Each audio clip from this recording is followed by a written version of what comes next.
Well, hello, YouTube and X. It's your main man, BTM here, coming back to the Bitcoin conference in Vegas 2025. And we are getting ready for Michael Saylor talking. And I was looking at something earlier. Apparently, that wasn't Michael Saylor. It was him talking to, who is this?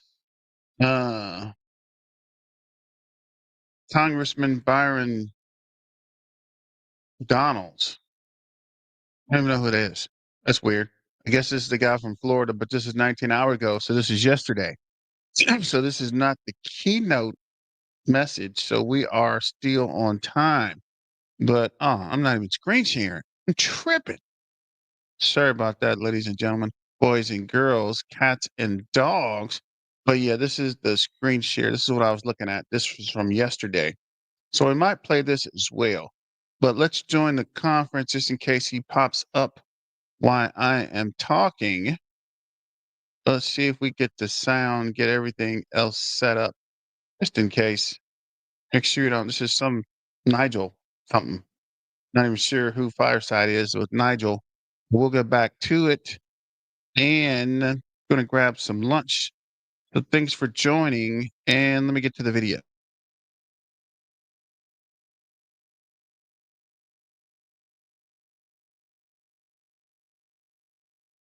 You can stand up. I see some people standing up. That's good. Well, nobody. I mean, the thing about debanking was, as soon as I said I'd been debanked, other people stood up and said they'd been debanked too. They were too frightened to before. It was almost like coming out, saying I've been debanked. It's been a massive issue on both sides of the pond. And in America, political debanking has been going on now for years and years and years. It is absolutely disgusting. It plays no part in a free, open, democratic society. And no wonder so many people are going for Bitcoin and going for crypto because they can't close you down. And that is the ultimate freedom. Super important perspective. I want to rewind back a little bit to you going to pubs, talking with people. I remember watching videos of fishermen, hearing from fishermen in the UK and other people who are just working in smaller towns in the UK. Oftentimes I think sometimes you say the quiet part out loud. Sometimes people say these things, you're saying it out loud, and then maybe they're comfortable coming to you saying like, you know what, I actually agree with you, but I can't say that for this reason or the other. Can you talk a little bit about that if you don't mind? Well, I think free speech is a vital element of living in an open democratic society. I mean, we fought world wars. We fought world wars so that we could agree to disagree. And the modern phenomenon that we've seen is, of course, cancellation. Not just I disagree with you, but I will do my best to close you down. And the extreme left have been very, very successful at this.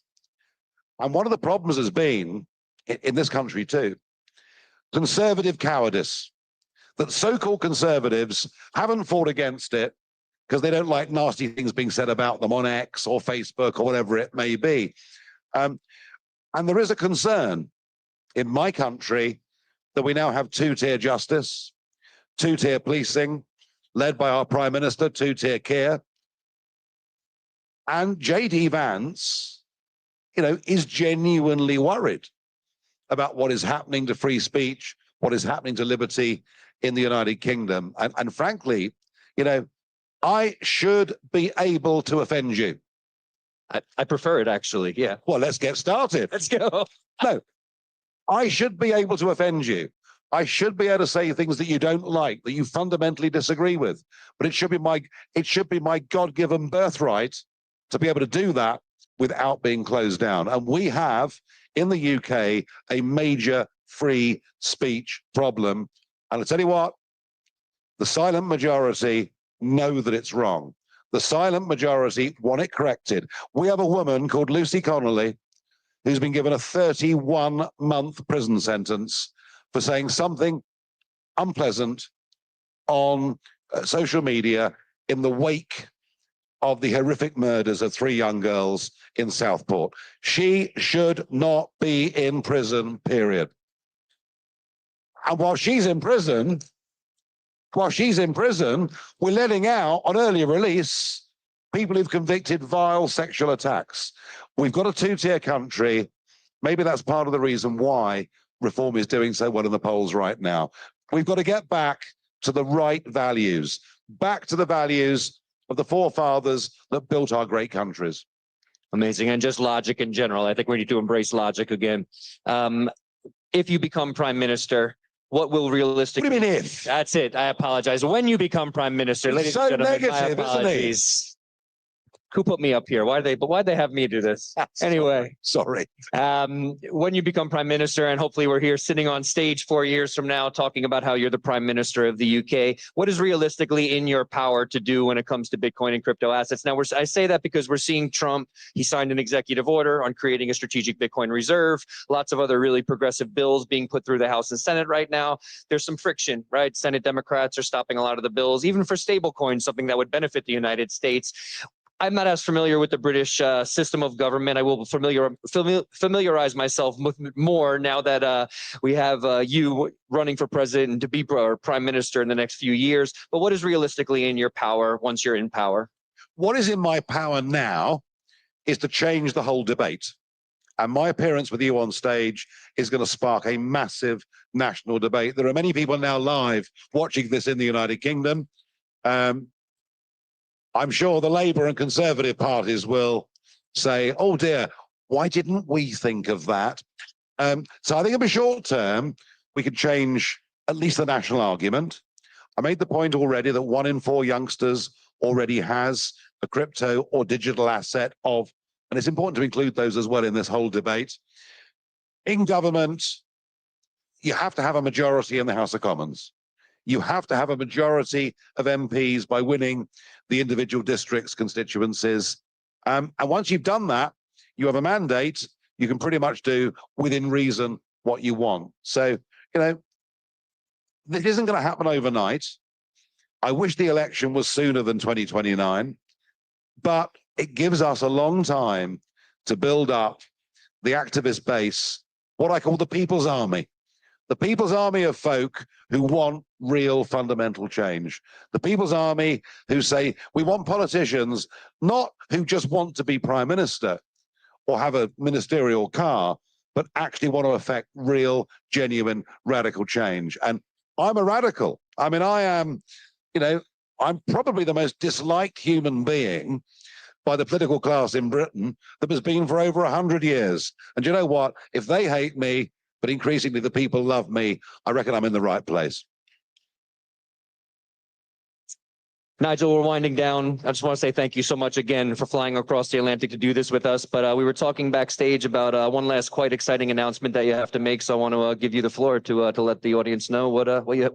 Thank you. The other thing I'm going to announce tonight, which we've held back just for you, Frank, on this conference, is that as of now, provided you are an eligible UK donor, you can go to reformparty.uk, and as of now, we are the first political party in Britain who can accept donations in Bitcoin and other cryptocurrencies.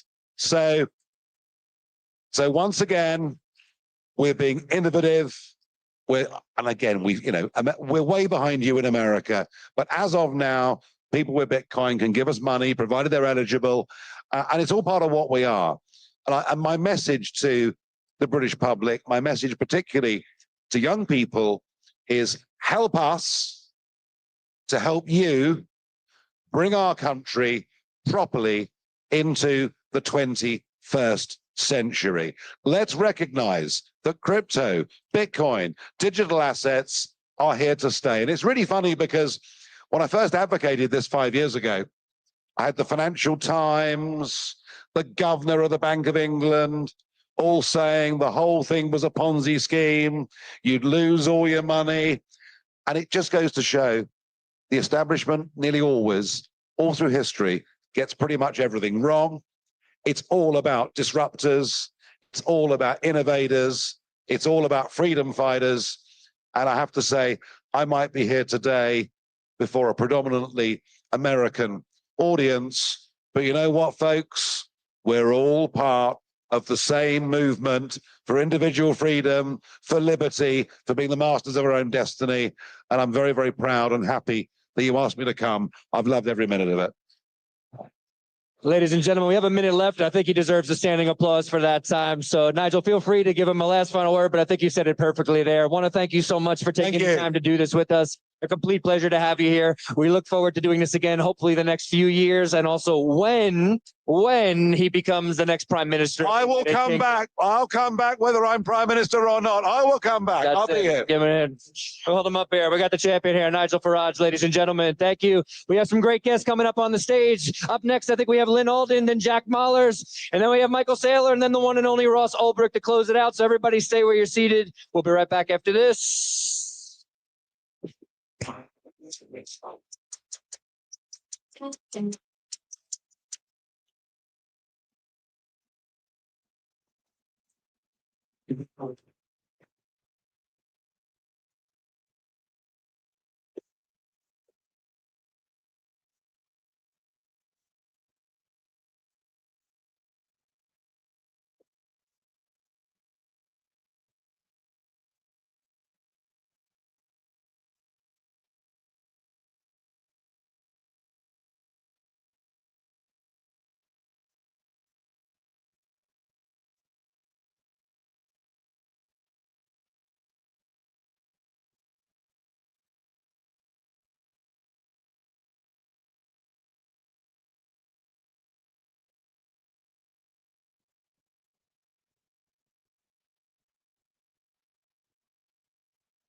If a Bitcoin was the size of a quarter, all 21 million of them would fit inside a single shipping container. But to fit the dollars the Fed prints on average every day, you'd need 72 shipping containers. Each year, you'd need 26,280 containers. And to fit what they've printed in the last decade, well, you'd need a lot more than that. $100 billion. That's how much custodial Bitcoin-backed lenders lost in 2022 alone. We decided to build a better solution, one that doesn't require you to give up self-custody, Lava Loans. Lava Loans is a non-custodial loan product that gives you cryptographic proof, not just legal or reputational assurances that your collateral is safe. Lava is the most secure way to borrow against Bitcoin. Try us out today.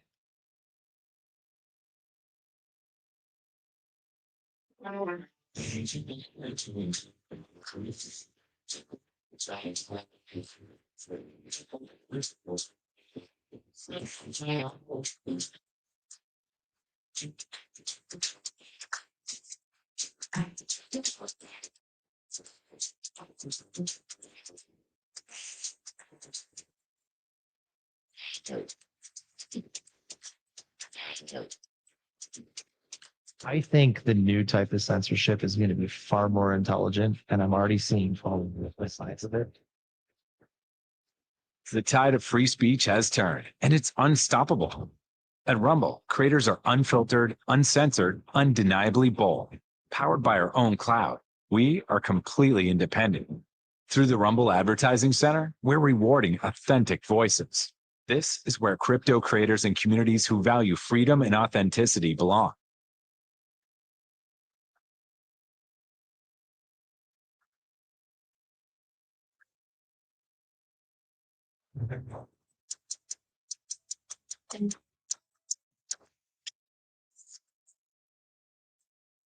Welcome back to the Bitcoin Magazine News Desk presented by Mara. Day 2 of the largest Bitcoin conference in history rolls on. You just watched leading UK Prime Minister candidate Nigel Farage in a fireside chat with Bitcoin Magazine White House correspondent Frank Corva.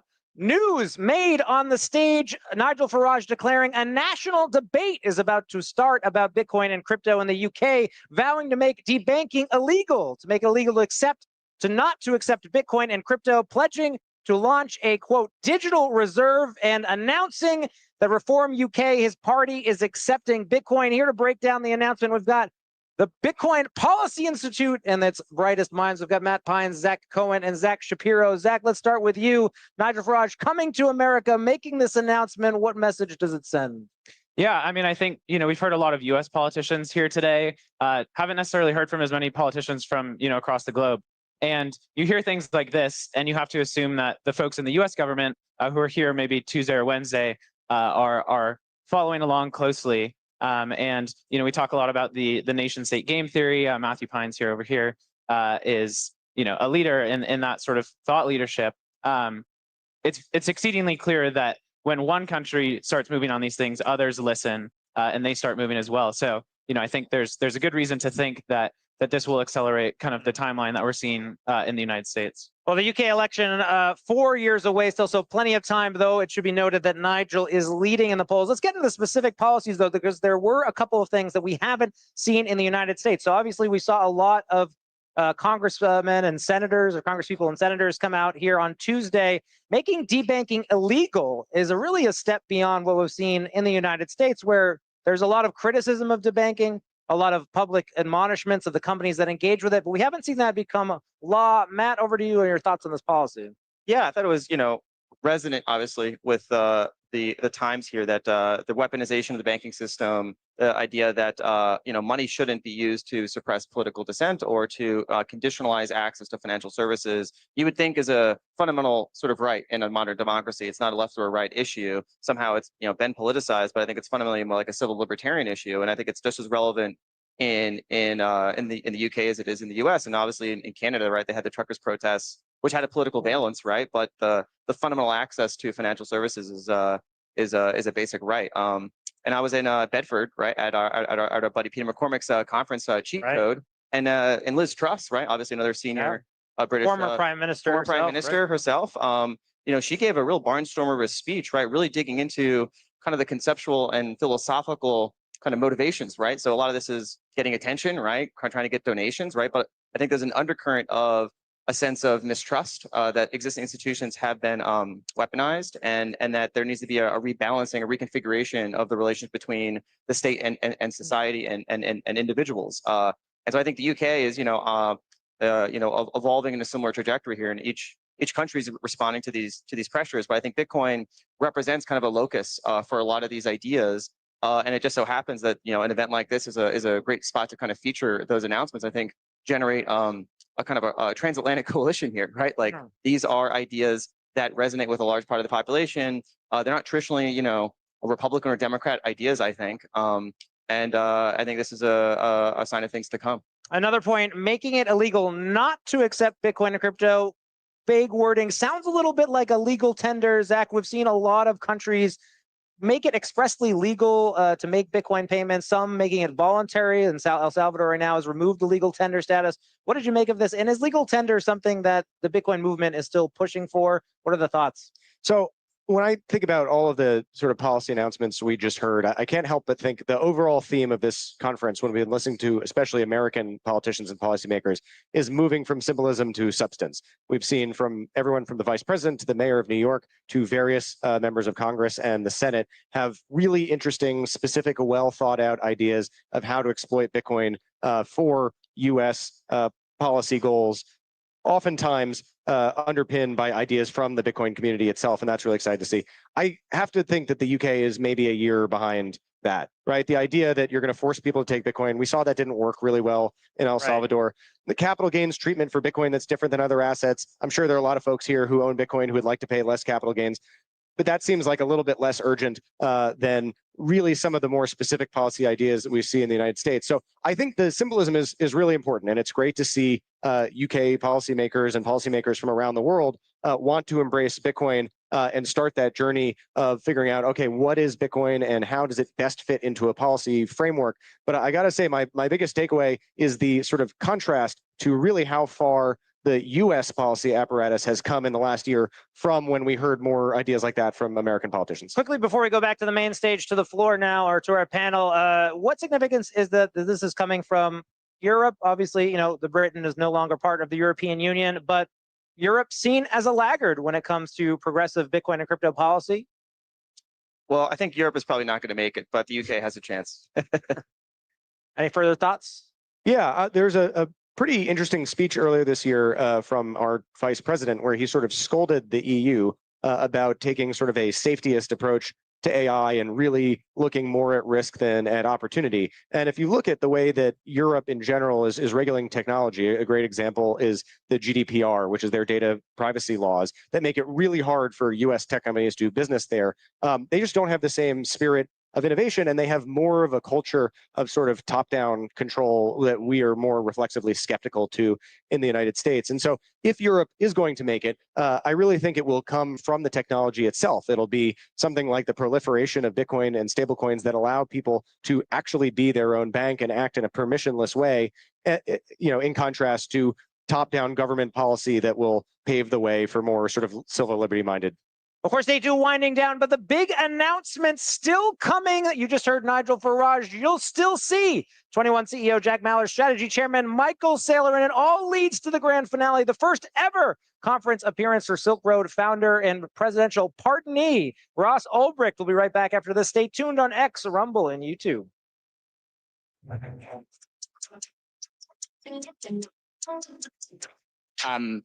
Specifically, the three organizations that we donate to are Brink and the Human Rights Foundation's Bitcoin Fund, and also an organization called OpenSats. And the things that we thought about was the track record of the organizations. So anyone can set up an organization and say that they're going to fund Bitcoin developers, open source, but do they they've been doing it for years? Also, the governance structure of it matters. So both three of those organizations are 501c3 charity based in the US. So there's a certain kind of governance and mission statement oversight that is clarified in those entities. And then also just getting a lot of, again, through the track record, you can see kind of what things they funded. You can talk to people. We know a fair amount of people in the Bitcoin development community. So also that type of kind of reputational due diligence as well. So from the universe of organizations that support Bitcoin development, that's how we kind of got down to the three that we chose. And yeah, I guess Alex and Mike, I mean, you guys are obviously, as part of your organizations, you're receiving some funding, and then again, you are then also selecting, okay, which developer am I going to fund, or which team am I going to promote or give resources to? Can you talk a little bit to that process? Yeah, we've been around 5 years, and not everybody 5 years ago who was working on the Bitcoin software was getting compensated at all. But folks who were, there was a tendency in the funding organizations to fund high-profile features or things that have names to it that would make a nice headline. And so we decided that there was a neglected specialization in security and maintenance that was being neglected as a result of the prioritizing of certain features. So we really focus on funding testing, review, maintenance, proactively finding and fixing bugs, because that is maybe the not sexy thing to get funded, but it's the thing that underpins this entire industry. So that's our focus. We have a independent grant committee who focuses on vetting applicants who are already doing this work. We want to see proof of work before we would fund somebody. We don't speculatively fund anybody. So we fund people who have a track record and in this sort of security work that we think is valuable. Yeah, so the Human Rights Foundation is a little bit different from many other funders in the space in that our mission is to promote human rights with a focus on closed societies. Now you may ask yourself, why would a human rights organization be supporting Bitcoin? And the answer is very simple. Activists need freedom money. They need money that dictators can't stop. They need a safe and secure way to receive donations and a way to be able to spend those donations on their mission critical human rights work. That's why at the Human Rights Foundation, we have a Bitcoin Development Fund. It's our 5-year anniversary. We've given out over $8 million to support free and open source software developers, educators, activists, community builders. etc. Now, when we look at who we support, we have our mission in mind, right? We want to support educators who are working in authoritarian regimes. We want to support people who are building tools that make it easier and safer for activists and everyday people to use Bitcoin, so that when they do decide that, hey, I'm an activist, I'm a dissident, I need to use Bitcoin in my work because my bank account just got frozen for criticizing the government, or I just launched a crowdfunding campaign and the dictatorship just called GoFundMe to freeze it. I need a way to be able to receive donations. We want to make it as easy and simple as possible for everyday people to use these tools. When it comes to funding Bitcoin Core is vital because Bitcoin Core is the reference implementation of Bitcoin. It's pretty easy. We just look at proof of work, right? Like, are you doing the work? Are you actively contributing? Great. And so now, maybe more recently, maybe a bit of an elephant in the room, when there are conflicts that happen, are you either as an organization, are you comfortable taking public positions in these things, or is it more like you prefer to stay neutral when there are maybe disagreements amongst Bitcoiners on the right path to go? What do you guys think? Well, I'll take this one. The community of Bitcoin developers work independently. So even if you're funded by somebody like Brink or HRF, you are still able to operate as an independent member of that group. There is no homogenous core developers. And so these individuals represent their own ideas. There's not a hierarchy or formal structure there. And so if there's a conflict in the community and it involves these engineers, oftentimes these engineers will engage the community and do that from an individual stance, as opposed to us as an organization stepping in and saying, you know, this is how it is. So or you must support XYZ. Yeah, and that's not to say that we don't have preferences or you know, I've commented on some of these things as an individual, but not necessarily at the organizational level. Anyone else want to add anything on that? As Bitwise, we're a lot more neutral, and we don't think that it is our role to dictate how the development should occur. Our view is that there needs to be funding and support from the companies, the community, to support the secure kind of maintenance of the software layer. But it is not our role to kind of dictate if any kind of feature development of how it should go. So that was one of the kind of main reasons that we decided to fund organizations that then make the funding decisions, rather than Bitwise, the asset manager of this Bitcoin ETF, kind of directly deciding which developers should get funding or not. Because even though we could say that we don't give any direction, it's harder for the community or our investors to kind of completely see that. So that's one of the reasons that we had kind of added that layer, for which these organizations have kind of the independence, and also one of the reasons that we did 3 organizations rather than 1, so that it is not kind of a singular decision of that organization, but rather a set of organizations make decisions together. And we've been able to maintain this ethos, like Hong was mentioning, where the donor, at least in our experience, has never tried to guide the work that the engineer at the end of the day is working on. And so luckily that hasn't been the case, but if it were, there's myself, there's a board, independent board, there's a grant committee, and then there's the engineers, all of which who would be speaking up if Hong or one of our donors were leaning on us to implement or not implement something in particular. So the independence is maintained throughout. Yeah, absolutely. So the donations that we make are no strings attached donations completely, and that is the way that they're structured, and that is the way that these organizations operate. I also will say that the organizations have differing views, or have different mandates that include larger things. And I think, for example, like in the recent discussions where people are even talking about whether Bitcoin should have multiple implementations, I think Matt Odell at OpenSats was very public on Nostr about the fact that he would be willing to fund a NOTS dev if the right candidate showed up. So it's not even kind of a specific client implementation or a specific group of people, but rather the organizations can have different views. And even within an organization, I think there can be kind of a diversity of grants that are given out. Just to echo what Mike said, so like people talk about Bitcoin Core as if it's one organization or one group that has one thing, but actually there's 15 organizations that are funding Bitcoin Core developers, 2 of which are represented here on stage. Each of them have different focuses, different models. Some do full-time employment, some do grants. Some developers get grants from multiple organizations as well. So there is a lot of resiliency and decentralization within the organizations that are funding that. If Brink did go rogue and try to start sort of directing developers to do a certain thing, there's plenty of other organizations that would be able to step in and fund those developers as they often move between organizations as well.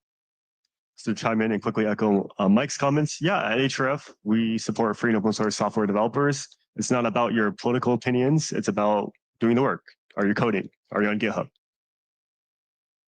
Okay, and so kind of related also, but a little different. Do you face social or government pressure if you are seen to be funding controversial projects? So as an example, let's say you're focusing on something that's privacy-focused development, and it could be, it could be argued, oh, it's helping the criminals kind of thing. But at the same time, this project might also help everyday normal people. Do you have a view on that? Do you face this kind of social or governmental pressure at the, depending on what you're developing or funding? This is probably a good, Alex. Yeah, I think that HRF is an activist organization where we welcome controversy. We're proud to stand by our principles and what we believe in. And this was especially true when the issue of El Salvador came up, and HRF has always been criticizing Nayib Bukele's authoritarianism and concerning things that we've seen in El Salvador. And we took a lot of heat in the Bitcoin community because people were like, well, number go up, First Nation state to adopt El Salvador. If I like this politician, I'm not going to criticize them. And HRF is different. We are based on principles. No matter who you are, if you do something that's authoritarian, we're going to criticize it.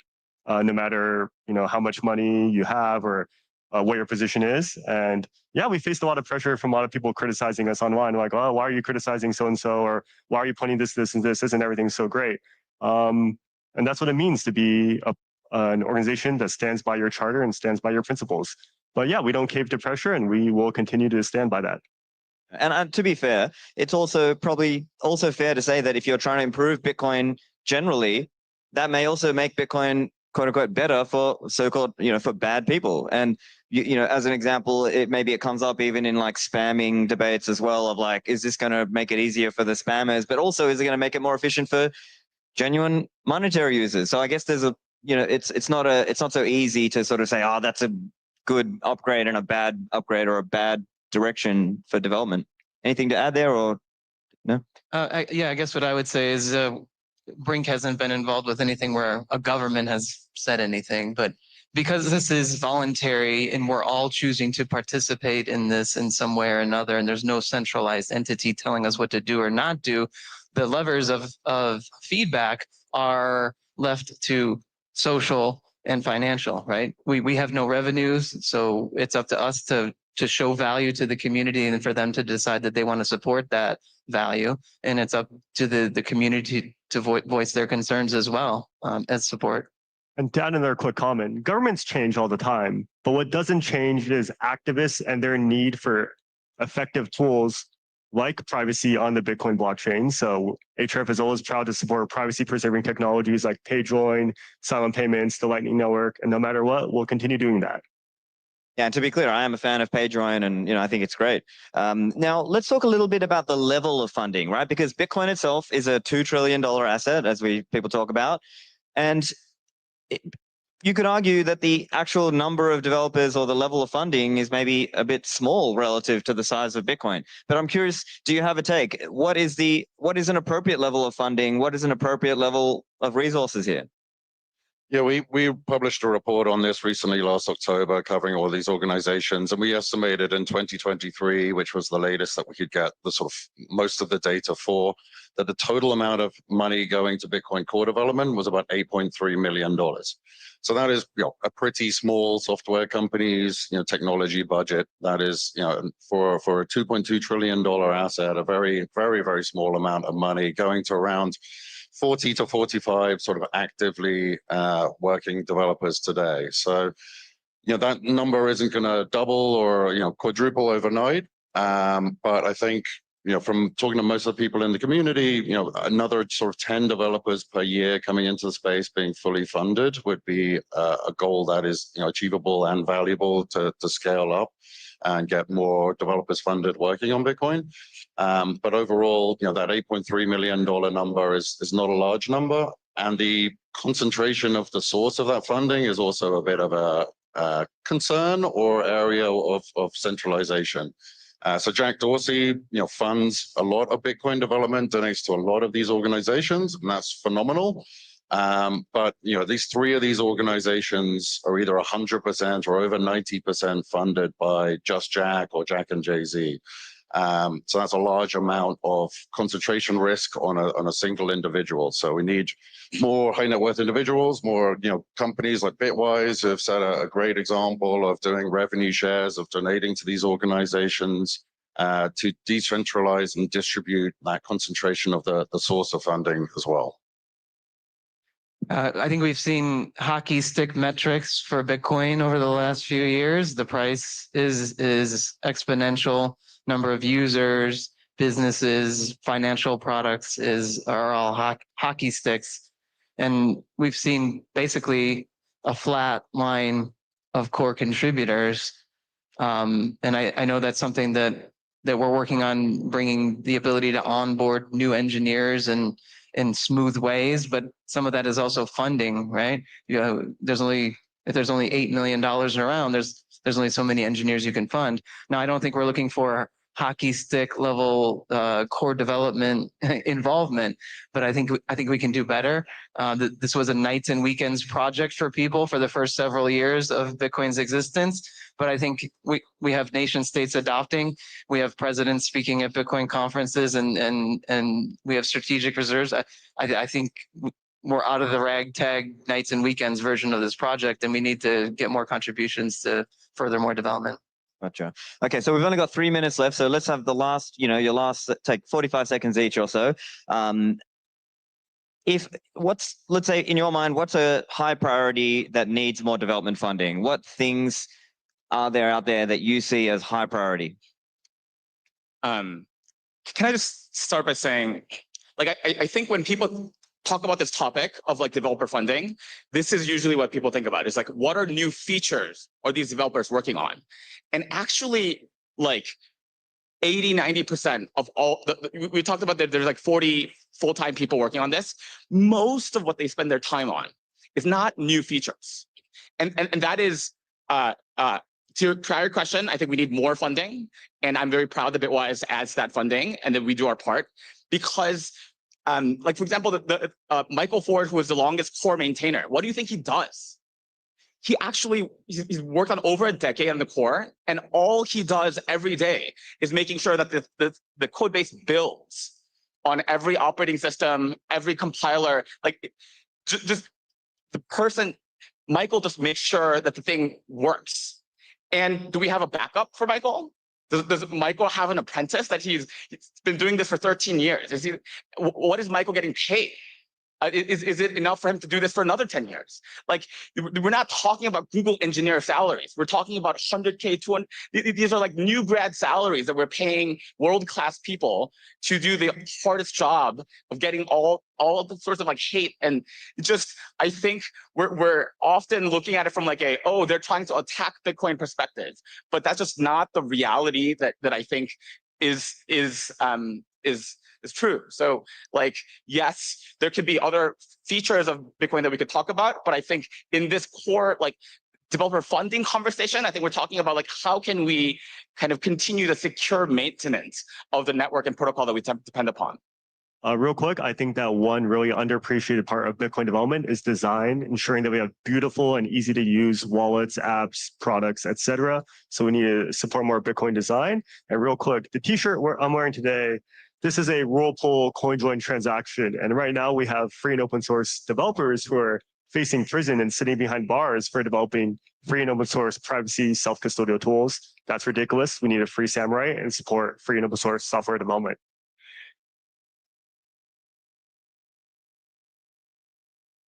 I'll echo a bit of what Hong was saying, but I think the priority from our perspective is to onboard new engineers so that we have some redundancy, we have a bus factor, and we want that talent to specifically be around maintenance and security. And let's make sure that this thing does not break. For me, I'd say for funding of global distribution of availability of employment and of grants. So most of the developers that are working today are in the US and Europe. There's concentrations around New York and London. All of the full-time employment opportunities are in the Western world. So more in LATAM, more in Africa, more in Asia.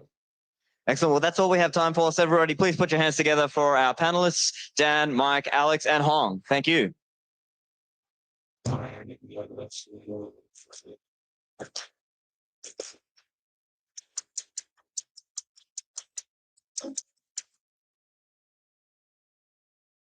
Welcome back to the Bitcoin Magazine News Desk presented by Mara. We're building to the grand finale of Bitcoin 2025 here from the Venetian in Las Vegas. Still so much more to come. You're about to see a presentation from Lynn Ulbricht and 21 CEO Jack Mallers taking the stage after that. Want to start with Jack. He's someone who's been making the news today multiple times, announcing that he's raising $685 million to buy more Bitcoin already with his new company, 21, the third largest Bitcoin treasury company, pledging to do a proof of reserves, putting his balance sheet on chain.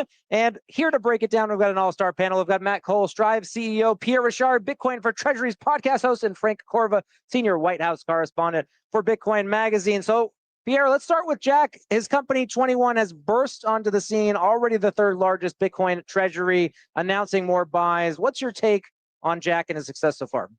It's really impressive how he's built a coalition of blue chip names. So he's got Cantor, Fitzgerald, Tethers, and SoftBank as the anchor investors in what looks like to be, one of the most successful Bitcoin treasury companies that have come out this year so far.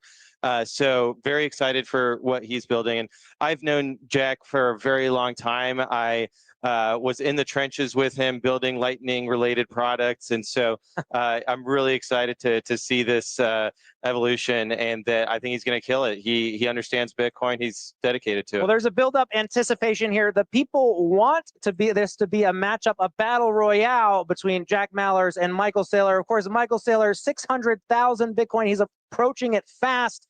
Matt, can a company like Jack, even with all the blue chip credentials, can he catch Michael Saylor? Absolutely not. But I think that it's important to notice the focus. Their transaction is not even closed yet, and they're accelerating buy after buy after buy. And I think they're leveling up the competition. And I love that. We're trying to level up the competition at Strive as well. And I think that, we're all friends. We're all friends. And what we see is we're all so bullish on Bitcoin that they're the third largest holder. They haven't even closed their transaction yet. I mean, that's focus, execution, and I think they're going to continue to see that. I mean, when you have those blue chip names behind them, I mean, there's no telling how large they can be. But I think 500,000 Bitcoin, the strategy keep executing, that's a pretty high bar. Well, the big number here, 800,000 Bitcoin. That's how much Bitcoin is on the balance sheet of corporations. Frank, prior to being the White House correspondent, you were the lead business reporter for Bitcoin Magazine. Take us into this trend, 800,000. How high does this number go? I remember speaking with companies like Fold, right, who haven't really mentioned too much here at the live desk, who have, I think, maybe 1,000 or 2,000 Bitcoin on the balance sheet. And I used to think to myself, wow, that's a lot. Then, obviously we had Michael Saylor doing what he's doing. And then Eric Semler came into the fold with Semler Scientific, following in Michael Saylor's footsteps. How high does it go? I have no idea. I think it's a no-brainer for companies that have all this cash sitting and melting away, like melting ice cubes sitting on their balance sheet, to turn at least a significant portion of it into Bitcoin. We talked about this yesterday on the desk. Meta, $70 billion in cash. Why not take at least 10, 20% of that, put it into Bitcoin, hold it? We're just waiting for Google and everyone else to follow suit. So, I mean, when those companies get in, I think 800,000 might even seem like peanuts compared to what's coming. Pierre, over to you. At this 800,000 number, Satoshi Nakamoto, famously 1.1-ish million Bitcoin. When do we see this flippening happen? I think it's going to get harder and harder, because at the end of the day, the people who wanted to sell at $100,000, they've already sold at $100,000. And so now what is the incremental, price point? Is it $1 million? Is it $10 million? to get that supply from people's wallets onto exchanges. 95% of the Bitcoin have already been mined. So now you really need to persuade the old hodlers to part with their coins, and that's going to be increasingly challenging. A horse race that everyone will be watching. We'll turn it over now to the Nakamoto stage. You're about to see a special presentation from Lynn Alden. Stay tuned on X Rumble and YouTube. His colleagues are telling him we really have to slow down. We're getting over our skis here. And he says, no, nothing stops this train. And I've been using that term to describe what's going on with US fiscal deficits. And I'll go into, during this pretty concise presentation, what that means, why it matters, and why it's so unstoppable. Because, of course, we're here at a Bitcoin conference, but there is this much larger dollar system that's happening around us and all over the place. And so the inter-exchange between what's going on in Bitcoin and what's going on in dollar land really matters for things like the exchange rate, things for the economy, investing in general. And so we'll start now. We'll go into these kind of pretty concise slides. Some of them will be simple slides. Some of them will be a little bit more complex, but I'll walk you through the parts that really matter. So this chart here shows two lines. One is the unemployment rate, and one is federal deficits as a percentage of GDP. And this goes back many decades. And as you can see from the slides, there's always been very good correlation between them. During recessions, unemployment goes up, the federal deficits go up, and during better times, unemployment is low and federal deficits are low. The one brief exception, if you can kind of squint and see it on the chart, is the 1960s. That's when we had the Vietnam War. So there's a little bit of an exception, but other than that, these are almost the same line. But what you'll see on the right-hand side of the chart, and I circled it in green, is over the past several years, ever since around 2017, we've had a decoupling. We've had shrinking unemployment, we've had low unemployment levels, and yet the deficit has blown out to 6 or 7%. Even before and after the pandemic, this was already happening. Obviously, it went into overdrive during the pandemic, but we're kind of in this new world now. I'm not the first person to talk about the deficits, but I am trying to bring attention to what's going on now that was not going on for many decades. We're entering kind of a new era. So that's what the deficit is. But the second main question is, why does it matter? Why are we talking about it here at a Bitcoin conference? And the short reason is because it matters for asset prices, especially anything scarce. So this chart shows in the gold line is the price of gold, and the dark line, the black line, is real interest rates. And again, we've historically seen that there's been a very strong correlation between these two things. And so for those that don't know what I mean by real interest rates, this one is specifically the 10-year Treasury yield minus CPI inflation. And the reason these two charts, gold and real Treasury rates, are so worth comparing is because they're the two primary reserve assets globally. They're the ones that compete with each other at that scale. And gold, of course, is pretty scarce. The supply grows by an estimated 1 to 2% per year, but you don't get paid any yield to own it. If anything, you incur an expense for storing it. Whereas Treasury yields, dollars and treasuries, they grow at a much faster supply growth, but then you get paid this yield to own them. And during periods where the yield is rather high compared to measured levels of inflation, some of the investors that might otherwise buy gold get enticed to come back to the dollar and the Treasury system. But then during periods of time where the yields are not high enough compared to inflation, many investors flock to gold. They basically say, if I'm not going to get paid anything on my treasuries, why would I own treasuries that are way more abundant than gold? And historically, this has been a very strong correlation. High real rates means higher gold prices. And on this chart, the real rate is inverted. So lower means higher real rates. And again, as you've seen over the past several years, this one in particular, starting around 2022, we've had a complete decoupling in the price of gold and real rates. There's something new is happening here in this kind of fiscally dominant environment. And of course, this is relevant for Bitcoin. A lot of people, if you would have said 5 years ago, if interest rates are 4 or 5%, would Bitcoin be selling out massive conferences in Las Vegas, and would it be worth over $100,000 per coin? Most people would say no.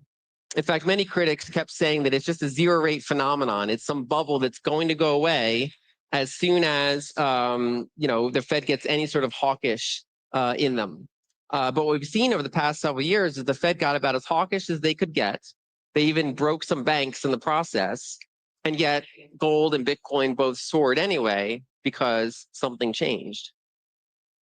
So these charts are a little bit noisier, but I'll direct you to the parts that matter, because this is the inflection point that really shows up. So the blue line on these charts is private sector year-over-year debt growth. So that's bank loans and that's corporate bonds, that type of thing. The red line is federal debt growth. So you have private markets and public markets. The pane on the left is 1955 to 1990, and the pane on the right is 1990 to the present. So this is a 70-year history. And if you look at the left side, for the most part, the blue line, private sector debt growth, was going up at a faster rate in any given year than public sector debt growth. And there are rather few exceptions that occur around recessions, and I mark those in yellow on the charts. And those are pretty, few and far between. During recessions, the deficits would go up, bank lending would go down, and then we move past that. What you see in the chart on the right is that ever since the 2008 global financial crisis, and especially ever since in recent years, we've been in this period of time where federal debt growth is consistently going up at a faster rate than private sector debt growth. And I highlighted again in those little green boxes, if you can see them on the right, that even outside of recessions, this is still the case. So this was happening before the pandemic, and after the dust settled, after all the money printing, it's still happening now. And the reason this turning point really matters is because when we look at what the Fed, what their tool is to control credit growth, it's mainly interest rates.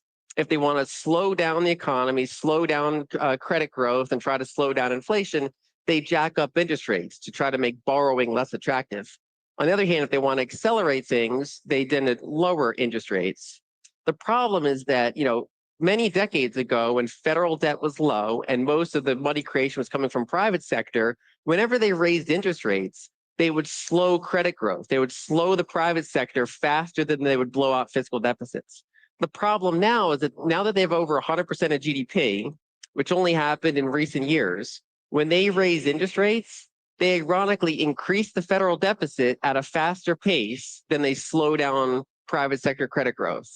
Basically, what that means is they don't have brakes anymore. The train, nothing stops this train because there's no brakes attached to it anymore. Or another way of putting it is the brakes are heavily impaired. We've kind of gone through the looking glass. We're in Wonderland now, where the rules that worked for the majority of this time frame now work backwards. They don't really have a way to slow down total credit growth in the system. And that's a new phenomenon. So for the remainder of this talk, I'll just go over a few slides of why this is so unstoppable. Why can't just a couple people get together and figure this out? Why is this so entrenched? Why is it that I'm confident to say that nothing stops this fiscal train, even regardless of election outcomes? I was saying it before the election. I was saying it after the election, because it doesn't really matter. Nothing stops it. And so on this chart, we have, this is a pretty simple chart. The blue line is 10-year interest rates, 10-year Treasury interest rates.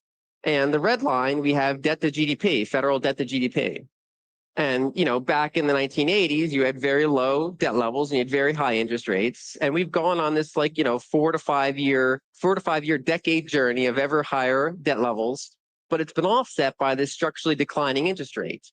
And what that means, for example, if you double your debt, but you cut your interest rates in half, your interest expense is still manageable. So for this whole 40+ year period, interest expense was actually pretty manageable. But what happened is that eventually we hit zero, just mass kind of reasserted itself. And so now we're in an environment where the first time in decades, interest rates are not going structurally down anymore. And debt levels are still very, very high. They're the highest that they've ever been since the 1940s. And so interest expense is actually becoming a very meaningful part of the federal expense for the first time ever. And there's no easy way to get that under control. If they cut interest rates super low, then everybody wants to get into scarce assets. But if they keep interest rates high, they keep blowing out the federal deficit because we're kind of, like I said, we're kind of in Wonderland now. So that's a really big component. Another really big component is Social Security. So this chart shows the Social Security Trust Fund. And as you can see, it went from zero and it rose to about $3 trillion on that chart. And the reason for this kind of change that's happened over time is because of demographics. So the baby boomer generation was an unusually large generation born from the late 1940s into the 1960s after the World War II, a very large generation. And when they entered the workforce, they were, paying into Social Security. So we had this big ramp up in the amount of funds that were invested. Now, unfortunately, they didn't invest Social Security very well. They held it in U.S. Treasury bonds, basically, which are not the best long-term investment you can make. And according to the Social Security Administration's own numbers, by about 2035, they're going to deplete that trust. And what that means in practice is that they're going to spend down this $3 trillion into the economy. That's as the baby boomer generation enters their retirement years, which they're already doing and they're going to continue to do. This is going to continue to roll over. And if you notice, this kind of hit a peak in the late 2010s. So 2017, 2018, it was kind of hitting its peak and kind of starting the very early process of rolling over. And that's when deficits decoupled from unemployment. And that's when the federal debt growth started to exceed private sector credit growth. A lot of this timing happened because at around the same time, interest rates stopped going down, and the baby boomer generation that funded a lot of this on the upside is now in drawdown mode. So this is getting spent into the economy via healthcare, via travel, via housing, basically everything that people have to spend money on. And so this is a background expenditure that's going to go back into the system over the course of the next 10 years. Now, sometimes that exact depletion date will get pushed forward or pushed back by 1 year, but this is mostly actuarial math. It's kind of inevitable. And importantly, these people vote. Young people protest, but then they forget to vote. This demographic actually votes. And right now, anything that touches the expenditure of this fund is the third rail of politics. Both major parties in the US have vowed basically not to touch Social Security over this time frame. And so this is pretty much set in stone, even in a very politicalized environment. It's one of the few things the parties basically agree on. One of my last slides is to emphasize the Ponzi nature of the system. So even aside from current issues related to demographics and debt levels, basically the way the system is constructed, and by the system, I mean central banking with fractional reserve banking built on top of it, the whole fiat system we've been kind of operating under for over a century. It relies on constant growth. It's like a shark that can't stop swimming, otherwise it drowns, ironically. It's a system that has to keep increasing. And so on this chart, the top line is total debt in the system, in the US system. So that's public debt and private debt combined, and it's actually over $100 trillion for the first time. And the bottom line is the monetary base. And what we see is that for the entire period of this chart, so this goes, I believe, from 1966 until 2025, the entire period of this chart, total debt never went down except for one very brief exception, and that was 2008. And it went down by about 1% total debt in the system. And what they did was they rapidly increased the monetary base from 1 trillion to right now about $6 trillion. It was so impossible for them to let even a tiny amount of deleveraging occur that they kept the party going. And specifically back in that time, so if we do the math a little bit, in 2008, the total debt in the system was in the ballpark of $50 trillion. So it's about half as big as it is now. And they were on a monetary base of about $1 trillion. So the system is levered 50 to 1. That's the type of leverage you see in like crypto degen derivatives contracts. It was like it was 50 to 1 leverage across the economy.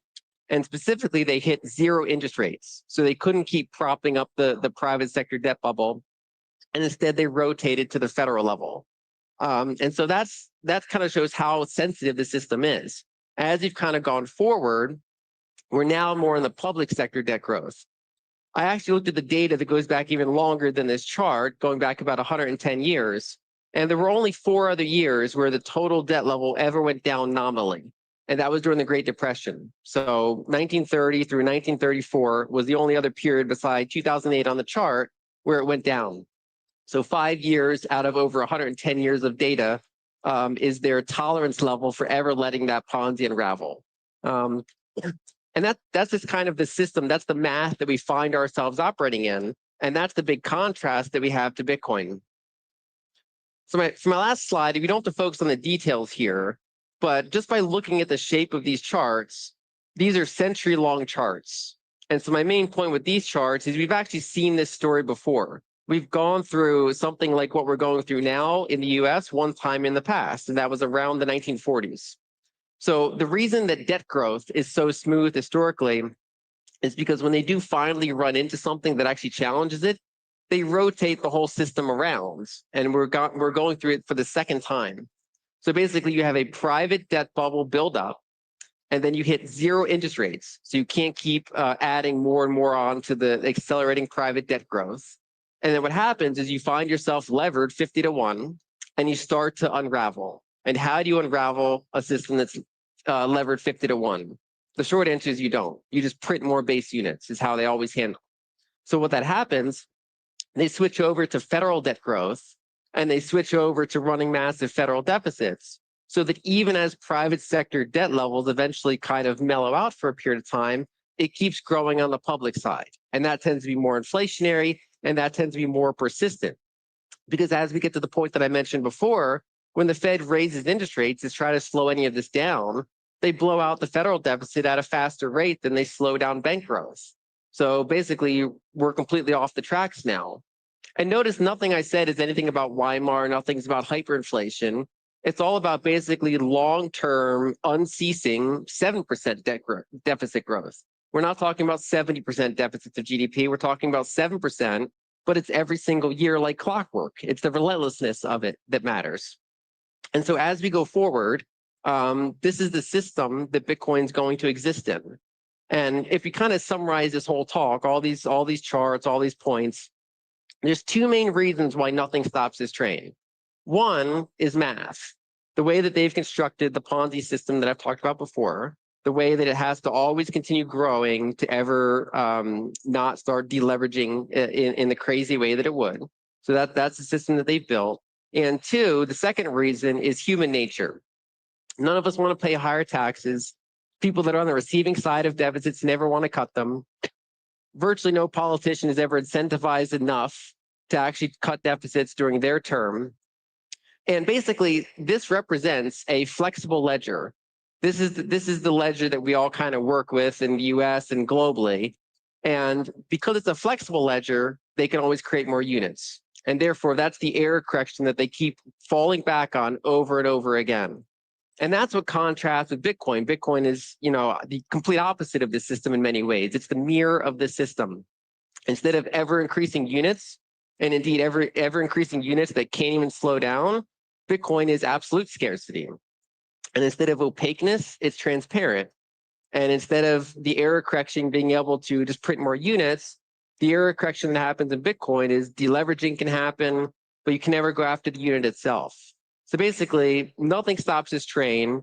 For the next 10 years, we're going to be running very large fiscal deficits in the US, almost regardless of what else happens. There are certain things that can accelerate it a lot. There are certain things that could maybe decelerate it a little bit, nothing meaningfully.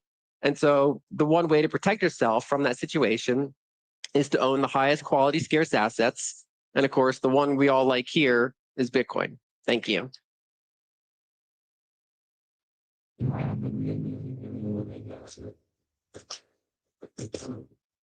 So much, Lynn. Oh, what an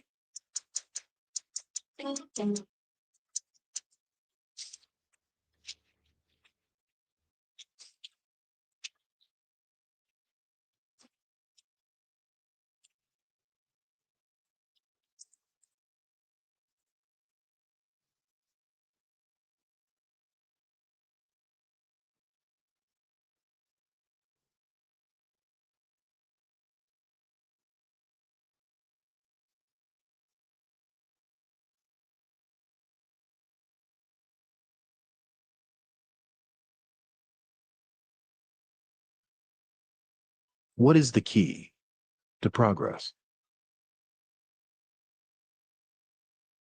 Is it more machines, more money, more buildings? Or are those just the outcomes?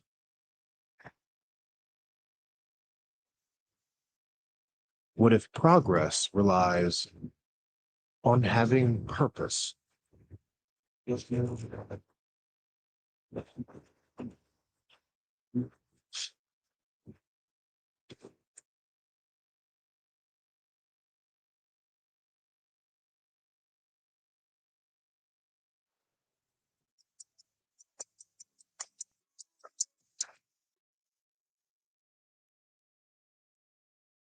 Welcome back to the Bitcoin Magazine News Desk presented by Mara. We are building to the grand finale here at the Venetian in Las Vegas. 30,000 people waiting on the packed lineup that we have in store. We're about to see Jack Mallers, the new CEO of 21, take the stage. A number of announcements from him today, including raising nearly $700 million to buy Bitcoin. Our panel here to break it down in anticipation of what we're about to see. We've got Frank Corva, senior White House correspondent for Bitcoin Magazine, Matt Cole, Strive CEO, and Pierre Richard, host of the Bitcoin for Treasuries podcast.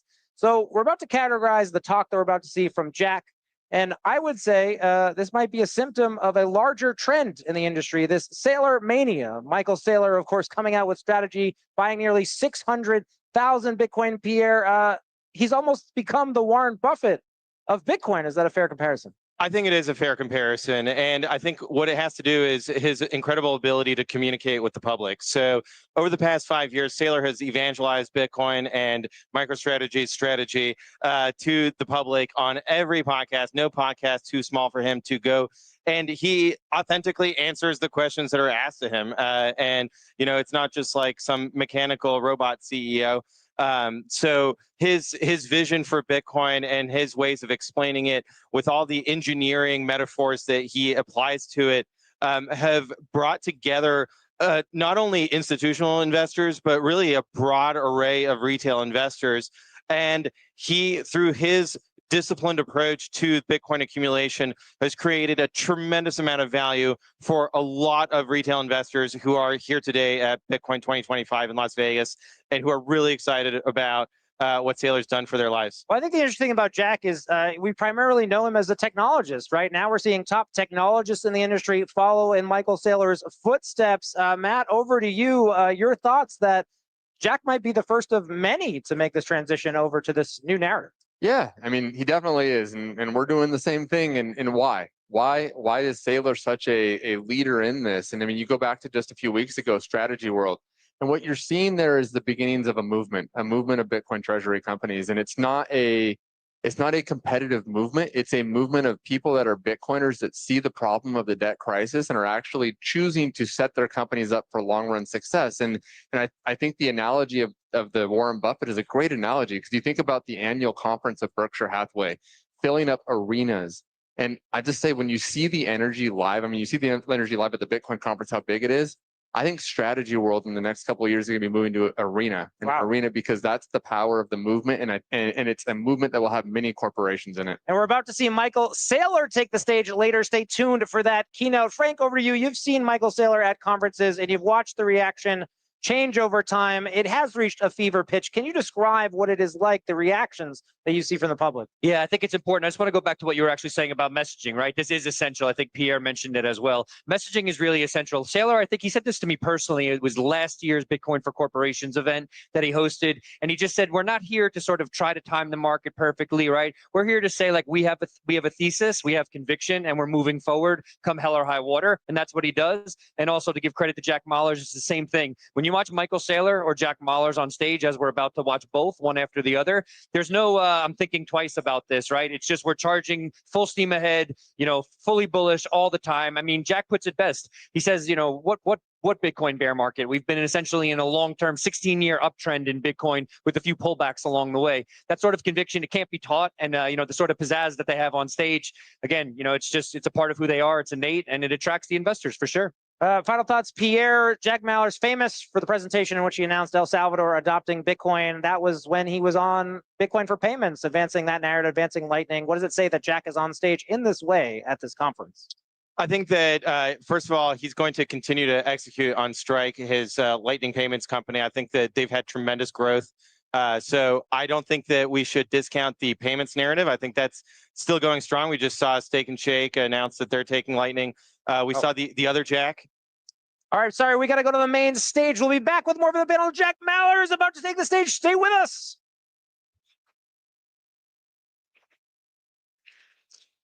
You guys are too nice. It's a big room, man. Shout out Bitcoin Mag. This is bigger than the empty closet. I'll tell you guys that much. I love you too, buddy. That's very sweet of you. All right. I really appreciate you guys making it all the way out to Vegas. We're going to hang out for about 30 minutes. Next 30 minutes, you and me. We ready? Let's go. Let's go. I appreciate you guys. All right, the title of my talk, I call it the hodler's dilemma. I think it's a topic that we as Bitcoiners don't talk about enough. And in my opinion, I think the asset class has gotten big enough to where we're embarking on Bitcoin's new wealth paradigm. Okay. So chapter one, first of all, what's the problem? What are we out here to solve? Why are we all here on the Vegas Strip? Well, the problem is fiat currency, right? I call this the vicious fiat cycle. The problem is pretty simple. When the US government and the Federal Reserve prints dollars, those dollars become worth less. That makes the life that we all want further away, unachievable, not affordable, right? That then forces everyone to borrow. You get into debt. People are using credit cards, student loans, buy now, pay later, mortgages, all right? And this now has forced households are over $18 trillion in debt. Credit card debt's passed $1 trillion in the United States of America, okay? And the US dollar, since it was launched at the Federal Reserve a little over 100 years ago, has lost 97% of its purchasing power. And this cycle repeats because all of our paychecks in this room, I don't care who you are. All right, I don't care if you're Donald Trump, Michael Saylor, it doesn't matter. None of our wages are keeping up with the inflation of all of our assets. And this is the problem. This is why we're all here. I call this the vicious fiat cycle, right? And if you look, I mean, this is the growth of debt in the United States of America. If you're a millennial, if you're my age, if you were born in the last 20, 30 years, you want to own a car? Debt. You want to own a house? You can't afford a house. Take a mortgage for the rest of your life. You want to go to school? You want to go to Harvard? Did you work hard the first 18 years of your life? Debt. You need a student loan. You can't ever own assets. You're in a perpetual cloud of debt. This is the growth of credit card debt. And it's not just at the individual and the family home level. This is our federal government. And listen, I know every reporter wants to ask me, Republican, Democrat, left, right, up, down. Guys, it's a bipartisan thing. We're in a debt-based financial system, all right? Yes.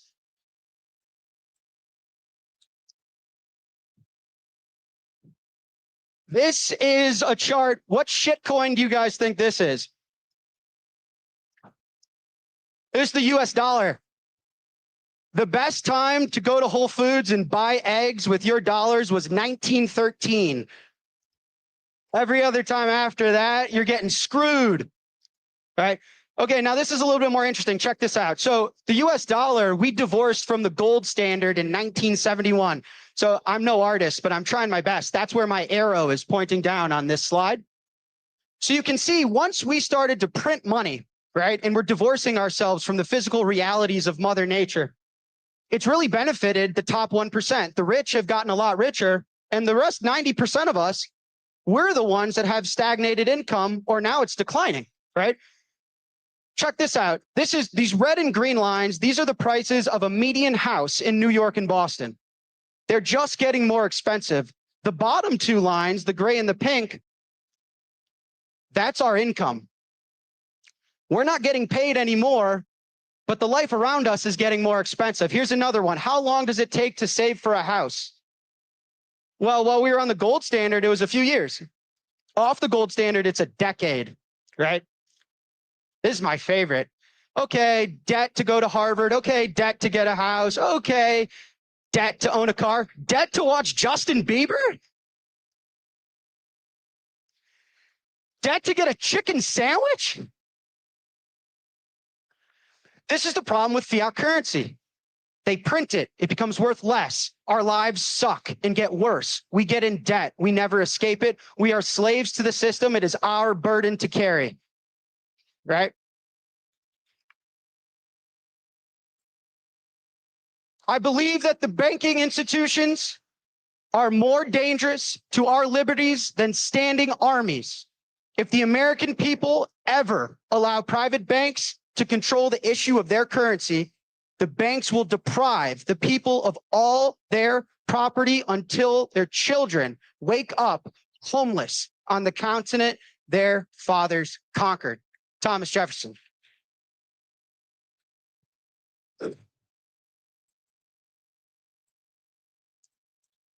current version of the dollar is not very American, but that's for a different presentation. How about Henry Ford?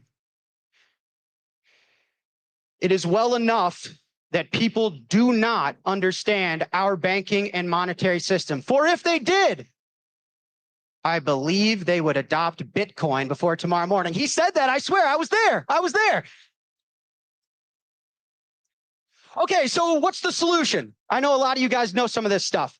The solution's Bitcoin. It's pretty obvious, right? Bitcoin is the money that we conceive that nobody can print. You can't print it. You can't debase my time and energy. You cannot deprive me of owning assets, of getting out of debt, of living sovereignly and protecting my future, my family, my prized possessions.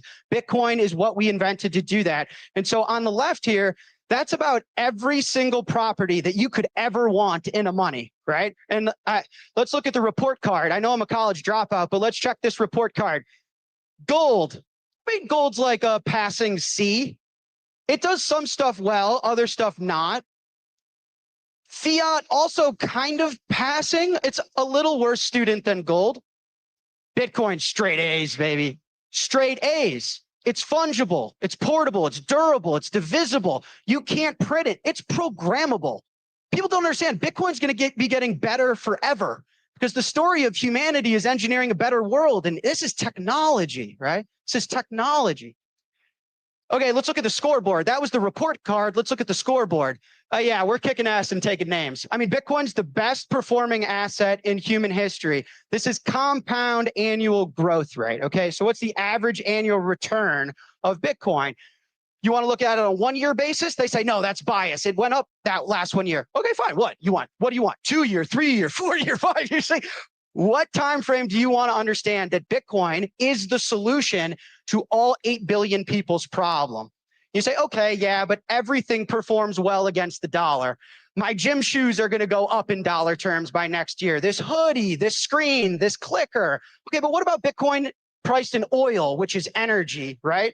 You need oil to fly here. You need oil to drive. You need oil to charge your phone. Okay, Bitcoin's outperforming it. What about a median house? Outperforming it. What about stocks? Outperforming it. What about groceries? Outperforming it. What about gold? Outperforming it. As Will Rogers said, the quickest way to double your money is to fold it and put it in Bitcoin. I swear, I was there. He said that. He said that. Okay, so the first 2 chapters, pretty simple. Fiat sucks and is making everybody poor through violence, and it's just a terrible, malicious thing that government and central banks do. Bitcoin is our solution, a peaceful revolution that all of us in this room have contributed to. I'm very proud of every one of us for getting this asset class to where we are right now, here in this moment, okay?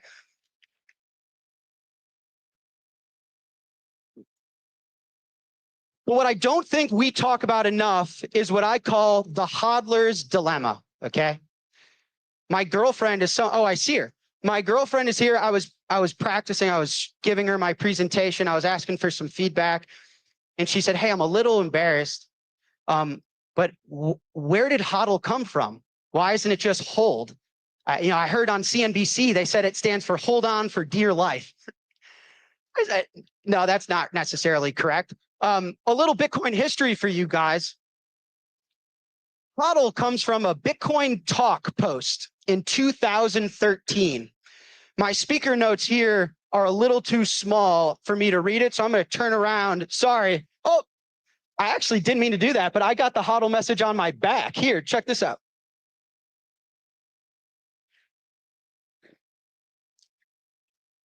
By the way, I don't know if you guys can see, but everything is spelled wrong. This guy was wasted. Ready? I typed that title twice because I knew it was wrong the first time. Still wrong. Whatever. My girlfriend's out at an amazing bar.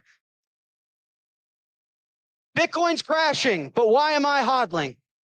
I'll tell you why. It's because I'm a bad trader, and I know I'm a bad trader.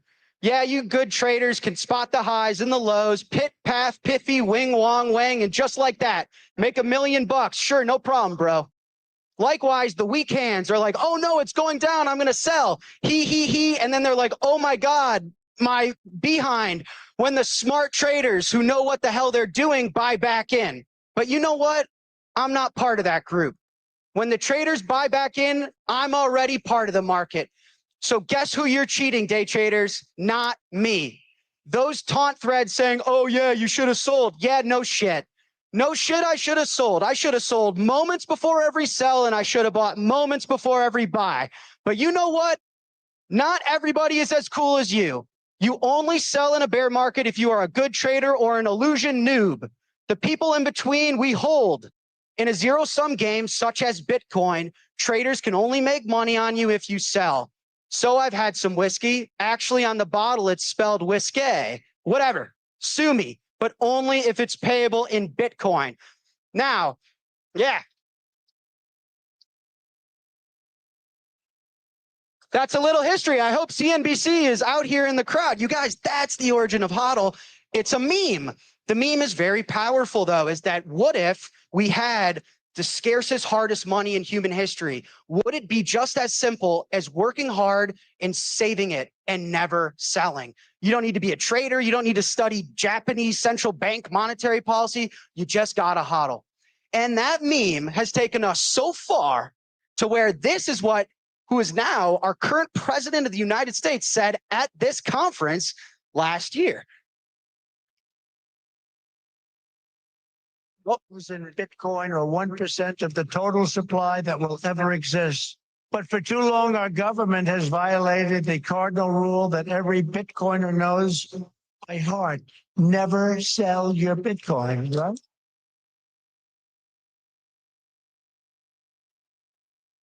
That's right, isn't it, huh? That's right. How did I figure that one?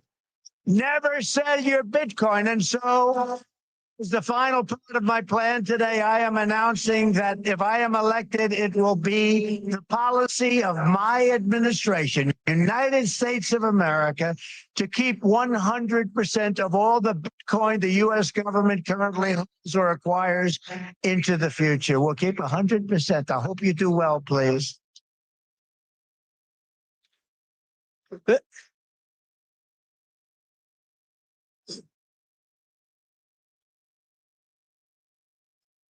So powerful meme. We went one night, we had way too much whiskey, and now the United States has a Bitcoin strategic reserve, right? And it's never sell your Bitcoin.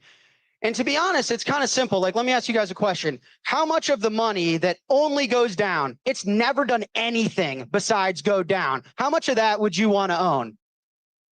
Well, none of it, right? Yeah, of course. Okay, what about the one that's historically it just goes up?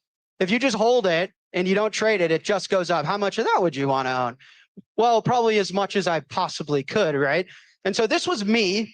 Last January, I officially owned $0, right? And so I'm like, man, President Trump, the HODL drunk guy that drinks a lot of whiskey, like, let's go. I'm going to own as much as I can, screw the dollar, right? But this is the hodler's dilemma, is like, then I had to sell it. I didn't have any dollars to spend.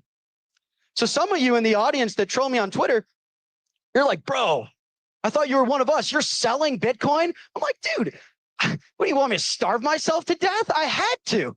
I didn't own any dollars. And so this is the dilemma. Every Bitcoiner faces this fork in their life, right?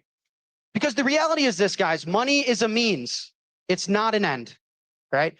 Money itself is not valued for the literal piece of paper or the little bytes of data. It's value because of the things that it can get you, right? Nobody wants a green piece of paper or the physical Bitcoin itself. We all want what those things can get us, right? We all want to go to school and make best friends. We all want to get married and fall in love and buy a house that is really beautiful and start a family. All right, my family's here. And this is what it was like to start Strike and start a business. Take a vacation, see the world.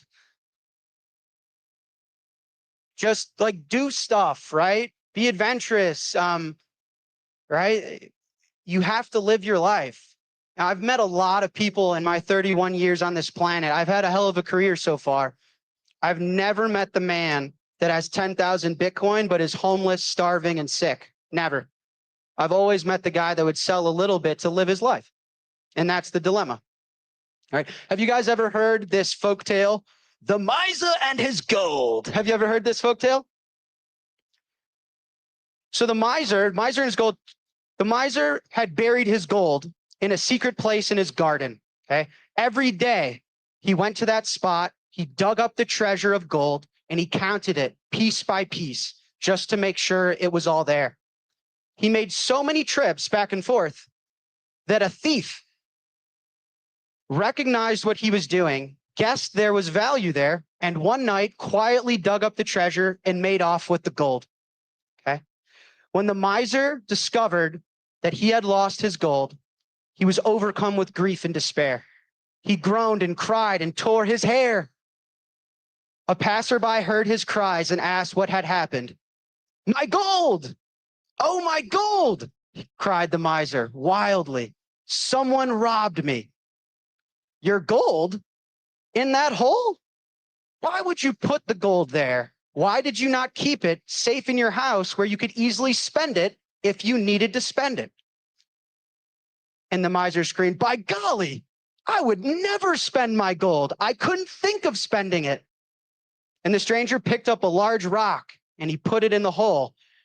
And he said, "If that's the case, cover up that stone with dirt.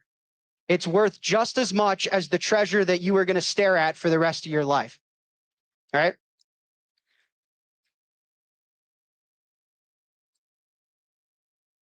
And so a possession in any of our lives, whether you're a Bitcoiner or not, it's worth no more than the use we make of it. And to be honest, all of us in this room as Bitcoiners, we're on the right side of the greatest wealth transfer in human history. And I'm not going to tell you guys what to do with your wealth and with your Bitcoin. For me personally, what I believe is, we have a responsibility to do well for the world. Part of the reason I'm excited about our future is because all of us are amassing wealth and we can change things and we can do stuff and we can get married and have kids and set a new standard for what society should be, right? And so knock, knock. Who's there? Hodl. Hodl who? Nobody hodls, right? And this is my point, right?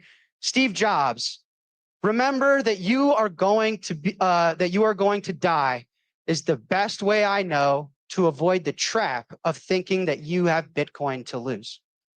Okay? So you can't hodl forever, right? And this is the fork we all deal with. But the point I want to make here in this keynote is that has everyone throughout human history parted with scarcity when they needed cash? If the earliest investors of Manhattan, when their kid was like, "Hey, Dad, I want to go to Harvard," we're like, "Shit, I got to sell these 20 blocks of Manhattan to pay for your tuition," right? What about all the land that people have owned or the real estate in New York or the amazing tech stocks, right? The answer is obviously not. Borrowing against scarcity is a timeless solution. This is the Dutch and British East India companies. These companies pioneered global trade in the 600s. I'm taking you way back. But they were the first to ever collateralize their assets to borrow and perpetuate their growth. The point was, we have scarce desirable good. Try not to get rid of it. And they were able to borrow against it. How were the US railroads built? Does anyone know? Mortgage government land agreements. They collateralized the land to find the cash to build the railroads. They did not sell the United States to build the railroads. They borrowed against it. This picture is the Rockefeller Center being built. New York City was entirely built. Guys, your great-great-great-great-grandfather, the legend that bought 20 blocks of New York 400 years ago, he's a legend because he didn't sell it. That's why he's a legend. And New York was built on, I have blocks of land. I'm going to borrow against it to build a building. I'm going to borrow against the building to build a bar. You do not get rid of the scarce desirable asset and hold the pieces of paper that these governments print, right? This is Elon Musk. Tesla had to put a cap on how much this guy was borrowing against his shares, okay? And so my point is Bitcoin is not different. Bitcoin is next, okay? Yeah. So this is my favorite, but bro, Bitcoin has no cash flow. Right? Here's Peter Schiff. Where is he? Is he here? I love you, Peter. I love you. Bitcoin has no intrinsic value, no cash flow, no earnings, no dividend. Its value is what the next fool will pay. I don't know what year he said this, but I think it was around $1,000 per Bitcoin, okay? I think that this is stupid, okay? What has cash flows but doesn't? And the answer is Bitcoin. The point is every asset has an expected cash flow, okay? My point is this. On the left, this is what I call, and Ross Stevens, shout out Ross Stevens, calls issuer cash flow. That's a government bond. And this is the cash flow everyone's used to. You buy a 10-year, and the government, the issuer of that 10-year, pays you the interest, right? So they're making payments to you for owning that asset. And yes, that's cash flow. I call that issuer cash flow. They're making payments. Now on the right, Bitcoin's cash flow, or screw Bitcoin for a second. Everyone in here, I'd hope so, unless you're homeless, you live in a house. And let's say you own that house would generate cash flow when you sell it, right? So everything you own can generate cash flow. Sometimes the cash flow is because there's a dividend or there's interest yield or for what you're renting out in Airbnb, right? The other is when you have an asset and you own it, and you can always generate cash by simply selling it, right? So here's Bitcoin data. This is if you were to buy DCA, dollar cost average, $100 of Bitcoin a week over the last 4 years, you would have bought a little over $20,000 worth of Bitcoin, and it'd be worth over $60,000. And if you wanted cash flow, you could get $60,000 worth of cash flow just by selling the Bitcoin. Duh. Okay. What about 6 years from now? You'd have over 160 grand of cash flow. What about 8 years? What about 10 years? You'd have millions of dollars worth of Bitcoin if you just bought every single week, $100 at a time. To say that this asset doesn't generate cash flow, in my opinion, is stupid. Everything generates cash flow. If you want cash, you historically just had to sell it, right? Now, we know that you can get cash from Bitcoin by selling it. The question I want to ask you guys and why I'm here is, can we generate cash while still owning it? And that's the hodler's dilemma. Every other asset class has solved this problem. No one's had to sell their New York real estate. Elon Musk doesn't have to sell his Tesla stock. The great Indian trade companies did not have to sell their cargo ships and their cargo carriers. Why do we have to sell our Bitcoin? Because in theory, Bitcoin is the best collateral known to man. Like if you just wanted to measure collateral, right? Traditional collateral versus Bitcoin. Bitcoin's faster, it's more portable, it's more divisible, it's easier to custody, right? You can't print any more of it. It's divisible. Guys, if I were a lender trying to give a loan to someone and there was an emergency and they gave me their house as collateral, how would I sell the 4th bedroom in the attic on a Sunday night if something went wrong? I can't do that. But I can with Bitcoin, right? I can. And so if you stack up Bitcoin as collateral against all these other things, it kicks its butt. You can post collateral in minutes. Its market hours are 24/7. It's global. It's liquid in every single currency that you could possibly want. Anyone in the world can get a collateralized loan from this. You live in New York, you live in Chicago, you live in Ghana. Anyone can access this collateral, save, and borrow against it. So if Bitcoin is the best collateral of all time, why are we facing this dilemma? Why has borrowing against Bitcoin been so difficult? Okay. And this is, in my opinion, as the founder of Strike, what we've identified is that historically, lenders have rehypothecated Bitcoin. The rates are outrageous. You can't get the right size loan. Some lenders can't go low enough to meet your needs. Some lenders can't be institutional grade. And then just the experience, being able to refinance a loan, multiple loans, being able to easily withdraw the cash, post collateral, meet your margin calls, okay? Like, I just want to show you guys. So a traditional margin loan, and for those that don't know what that is, take your stock portfolio. If you wanted to get a loan against that, this is the overnight funds rate, plus that's 0.5% to 1.5%. So when Elon Musk gets a loan, Elon Musk is getting rates at like 4, 5, 6, 7%. If we all wanted a loan on our Bitcoins, the market before I got on this stage was like 20%, 15%, extremely high, outrageous. And when everyone says, all these, professional economists, they're like, well, Bitcoin's risky, it's volatile. No, it's not. This is the Magnificent Seven's 1-year volatility, and the orange one in the middle is Bitcoin. It's no more risky and volatile. Okay, I give it to you. It's a little bit more volatile than Apple, but it's far less volatile than Tesla. Why am I paying 20% a year for a loan? Screw you. It didn't make any sense to me, right?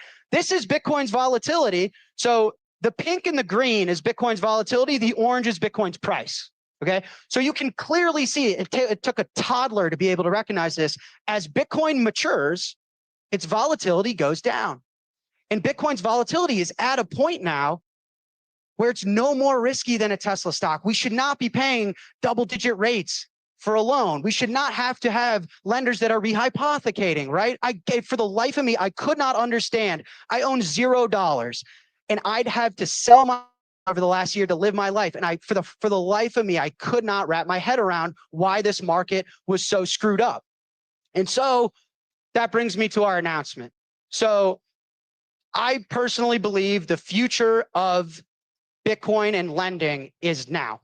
I think this asset class obviously started at zero, where there was no wealth in this asset. It's now over $2 trillion in market cap, meaning there is $2 trillion of newly created wealth that all of us in this room play a part in owning. We want access to that wealth. We want to get married. We want to buy a house. We have an emergency medical situation. We want to start a business, but we don't want to sell the sats. And so at Strike, we built it. So about a month ago, we launched our Bitcoin lending product. And I'm a big fan of just get the product to market. You know, I'm not a genius that predicts what you guys want and how you want it. I like getting things in your hands, opening my Twitter account, taking all the abuse that you give me, but it's good feedback.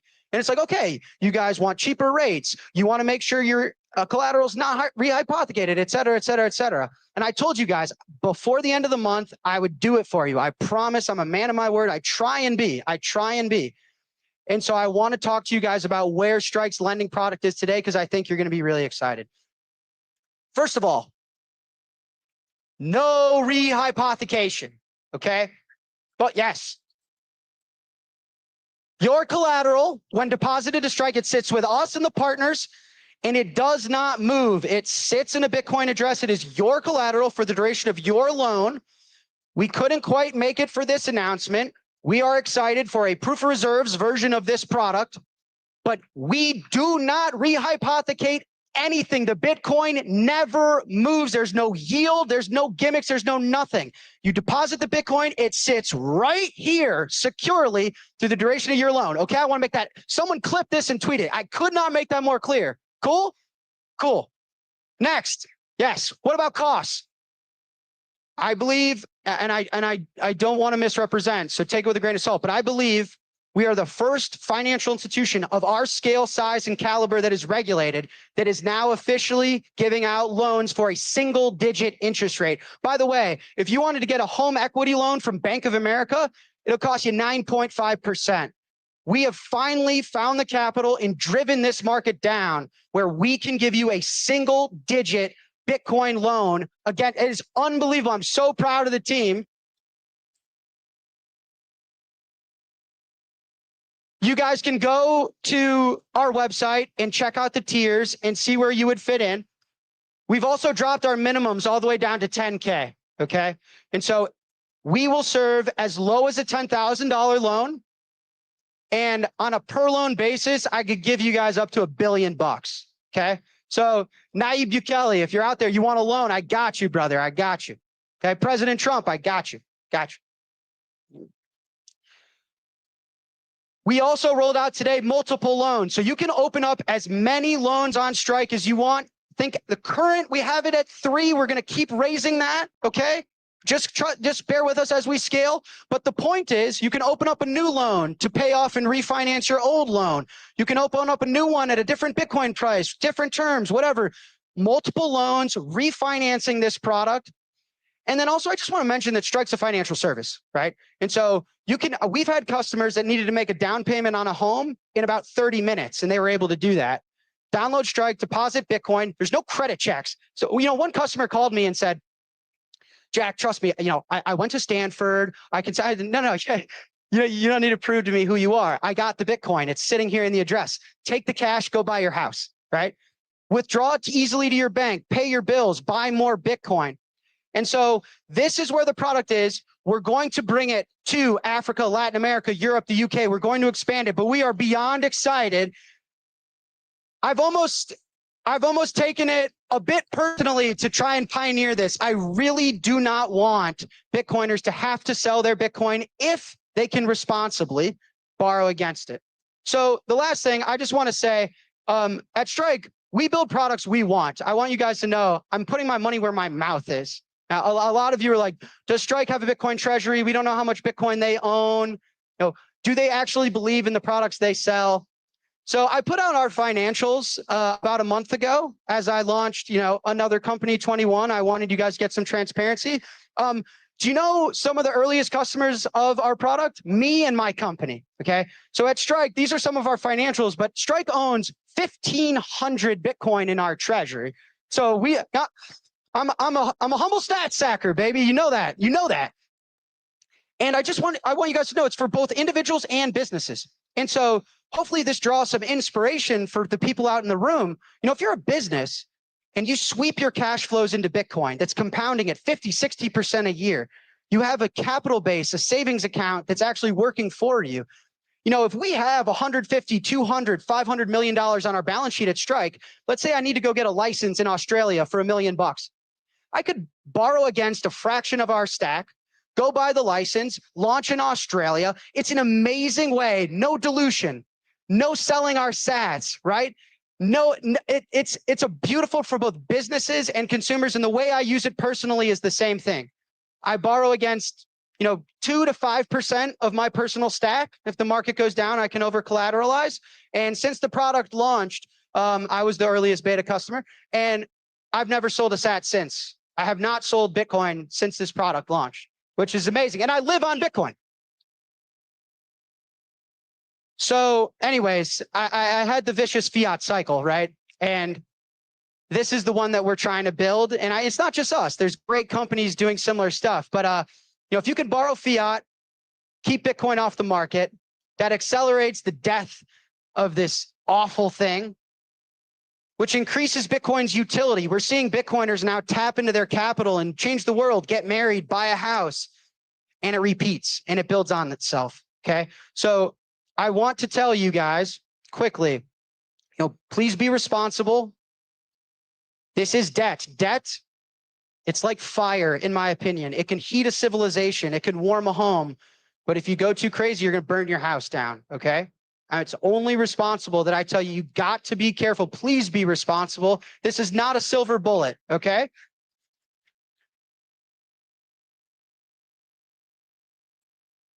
But if we can, as an industry, continue to push and mature this asset class, make sure that hodlers do not have to face the dilemma. They don't have to part with their sats, but we can tap into the wealth we're building and continue to change the world. As my friend Ross Stevens said, life is short. Take the trip. But with Bitcoin, you just get to take a better one. Okay?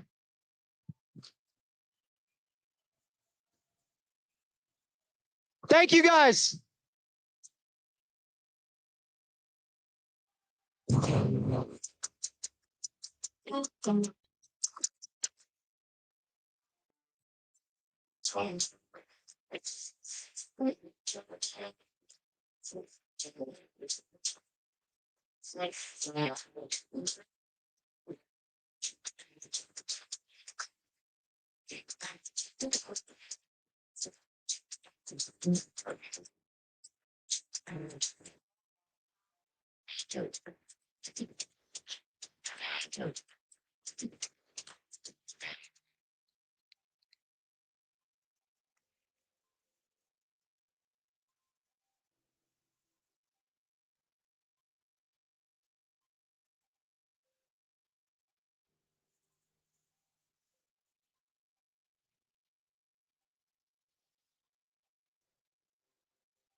I think the new type of censorship is going to be far more intelligent, and I'm already seeing all the sides of it. The tide of free speech has turned, and it's unstoppable. At Rumble, creators are unfiltered, uncensored, undeniably bold, powered by our own cloud. We are completely independent. Through the Rumble Advertising Center, we're rewarding authentic voices. This is where crypto creators and communities who value freedom and authenticity belong.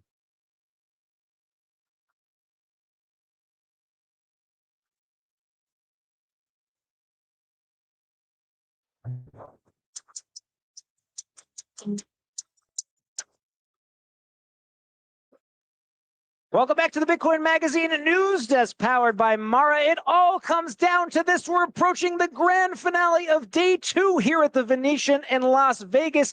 30,000 people lining up. You just saw Jack Mallers, Strike CEO, announcing a self-custody Bitcoin lending product. Here to break that down and more. We have a new all-star panel here. We've got Jeremy Rubin, Bitcoin developer, Juan Galt, business reporter at Bitcoin Magazine, and Frank Corva, senior White House correspondent at Bitcoin Magazine.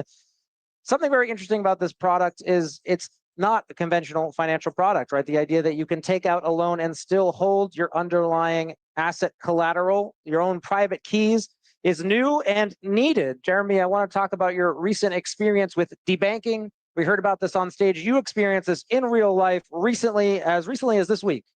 Yeah, so I took out a loan, a non-traditional mortgage.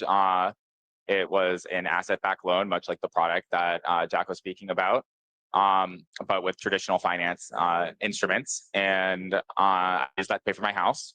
And then I got notification that they are deplatforming me from that bank. What was the notification? Was it a call? Was it a letter? So they sent a letter to a PO box that I check once a month. And I guess they sent it a couple weeks ago. I check it once a month. They didn't call, and then they called yesterday and said, by the way, by tomorrow you have to pay off, the loan you bought your house with. Wow. Maybe take us into that moment. Obviously, is it resolved? It sounds like it has resolved itself. Well, no, I'm deplatformed from that. It's a major financial picture change for me and for my family. We have to figure out, we're okay. We've figured out we're not going to lose our home. I think everything's okay in that regard. But it is a big, change of like you think you have access to certain financial products, and then one day you don't. And this is something that you plan your life around. Of say, okay, I have a product that I can, afford a certain house with. You use that product, and you say, okay, and this is exactly how we'll do it. And then you find out you no longer have access to that system, and you're told that you no longer have access to that system because of the work that you do, bringing financial freedom to people. Frank, you were on stage with Nigel Farage, currently the leading prime minister candidate for the UK. He proposed on stage and making debanking illegal in the United Kingdom. Maybe talk about that conversation. He has firsthand experience with it as well. He was debanked, and the reasons he was given was just some sort of risk associated with his fame or something like that. I'm kind of shocked to hear this, though, if you don't mind me going back to it. Sure. I thought under the Trump administration, we were moving past Operation Choke Point 2.0, which was, again, aimed more at the crypto industry, the banking for the crypto industry. Were you given any indication it was your work that was the primary? I was given an indication. I didn't get a very specific thing, but I was told, was it something you put on your website recently that would have triggered them to look? And I published my thoughts on my blog. It's my free speech. I don't really say anything particularly, egregious. I could understand, that you would get deplatformed if you were, a terrorist or something like that. I write about financial freedom and technology. Juan, you deal with businesses. You're looking at these products coming out, these lending products. Are these a solution to the problem that Jeremy is experiencing?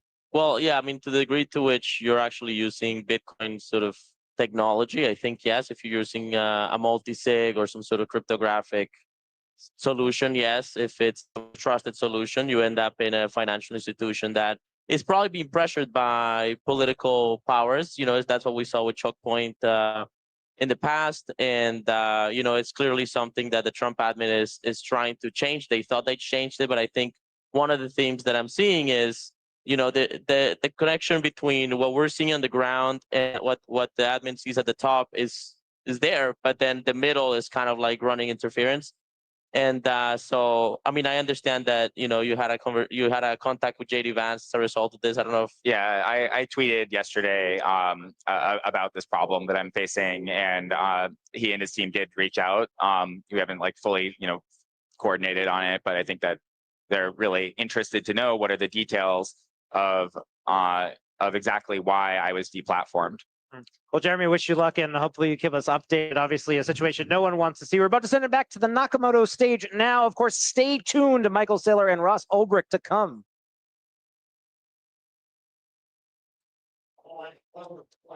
Who's this? That is Tyler Evans.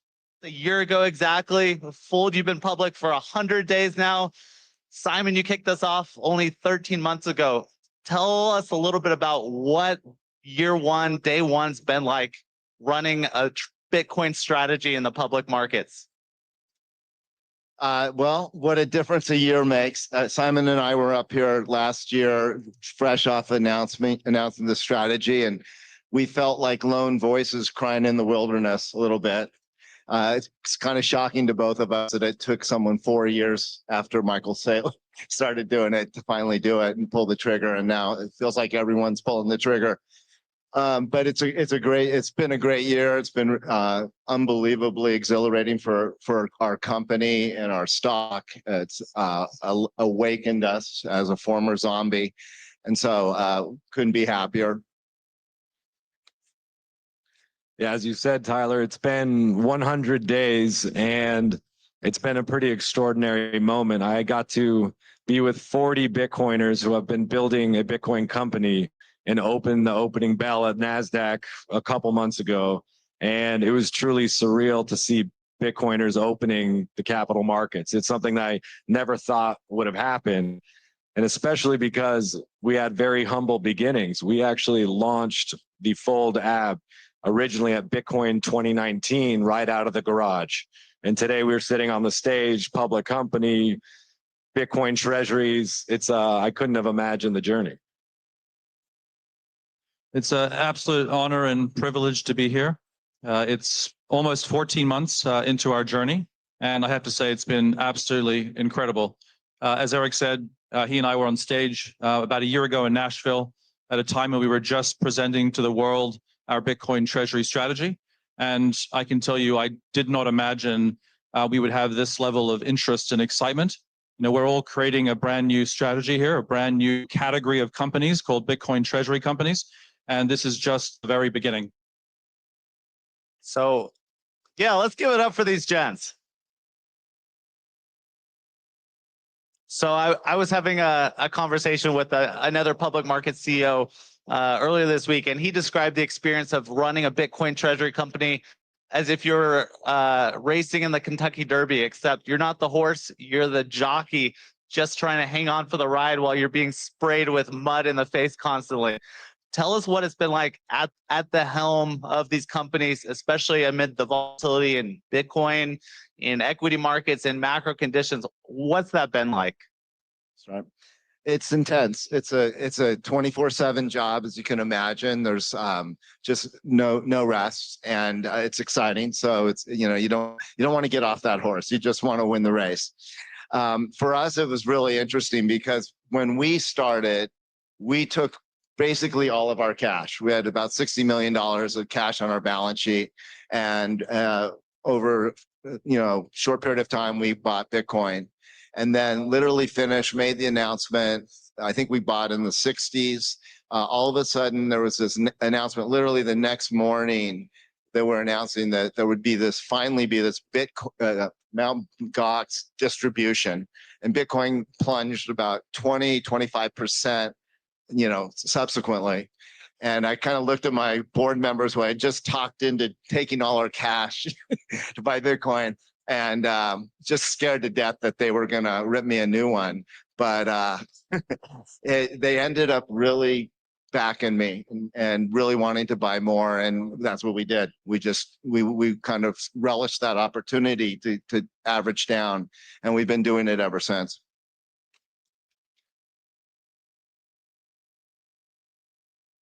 Well, I feel like doing this for 12 months, like these gentlemen have here, is a lifetime. So I'm coming from the perspective of 100 days in, and I'd say it's fairly accurate, but I can't pretend to be an expert quite yet. I'm truly learning from many of you all here, but we've been building for Bitcoiners for 6 years, and it's been an incredible journey to build on something that you can tremendously believe in, that you could only imagine that you would have moments like Bitcoin 2025 with the world looking at Bitcoin as a solution. That was something we could only dreamed about.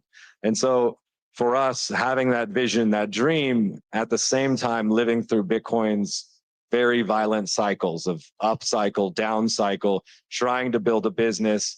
And not only that, doing it with our customers who have dedicated themselves, their savings to Bitcoin. So it's an incredibly emotional journey. But for us, it's always been about how do we just align ourselves with our customers, with Bitcoin. And for us, that meant day one, if we're asking our customers to save in Bitcoin, that Bitcoin is the better asset to store your life savings into, we wanted to walk that same journey with them. And so it was really started in a very humble beginning. And we found along the way that Bitcoin was our ballast. It helped us survive through moments that I think other companies wouldn't have. And today we have more value in our Bitcoin treasury than all the money and capital we've ever raised as a company. And only a Bitcoin treasury company can do that. It's truly amazing.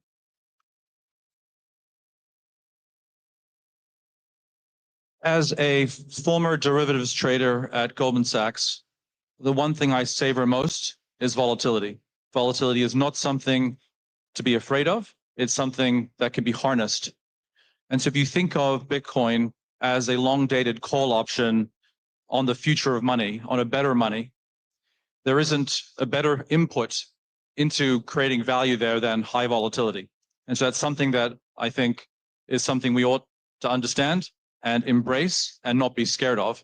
Now, we're all taught, in those who had the misfortune of going to business school would have wasted 2 or 3 years to learn that volatility is something that reduces your cost of equity.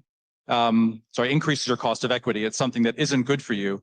But in the space of Bitcoin, it's absolutely great. Now, our stock has, in the last 14 months, traded limit up or limit down 14% approximately of all the trading days. That's incredible volatility, and we can really use that to harness our ability to raise capital.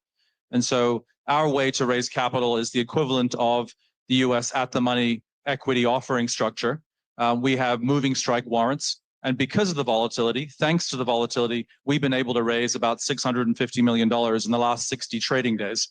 And so volatility is a good thing and something that we ought to embrace and be very pleased about. I want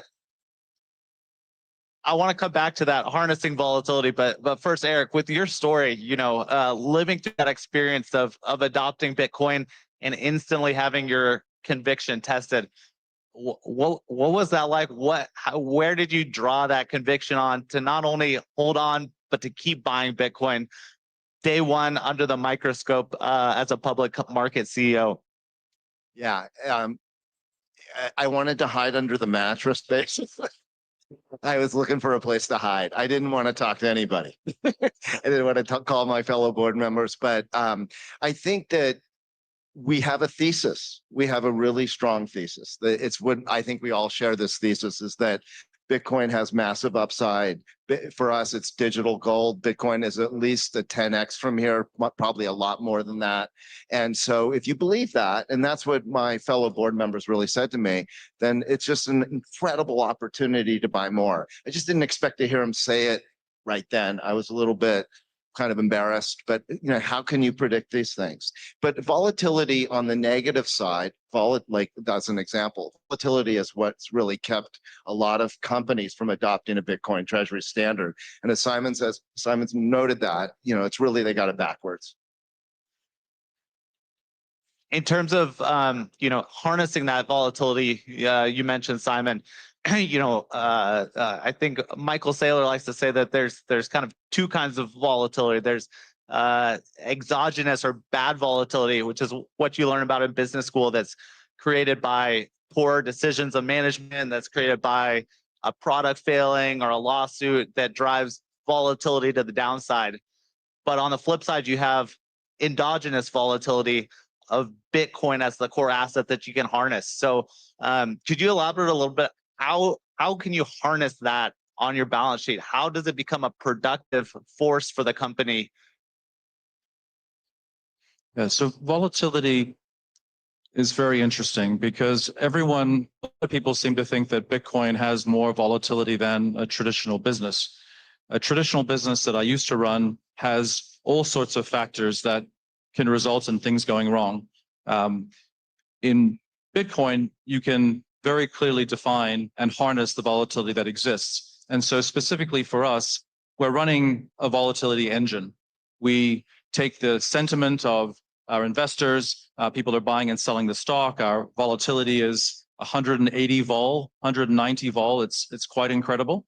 And so that enables us to raise capital really efficiently. And so when we raise capital in the Japanese markets, our competitors have to raise money at massive discounts to the market price. We're able to sell shares at the market. And in fact, I believe that over time, we should be able to sell shares at a premium to the market because of the volatility. And so those who subscribe to securities that we issue, they really value that volatility component. And so just think about it as the higher the volatility, the more excitement there's more interest in your company.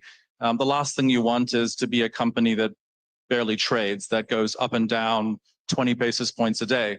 That may be good for some portfolios, but you're not going to have the outsized returns that is made possible by volatility.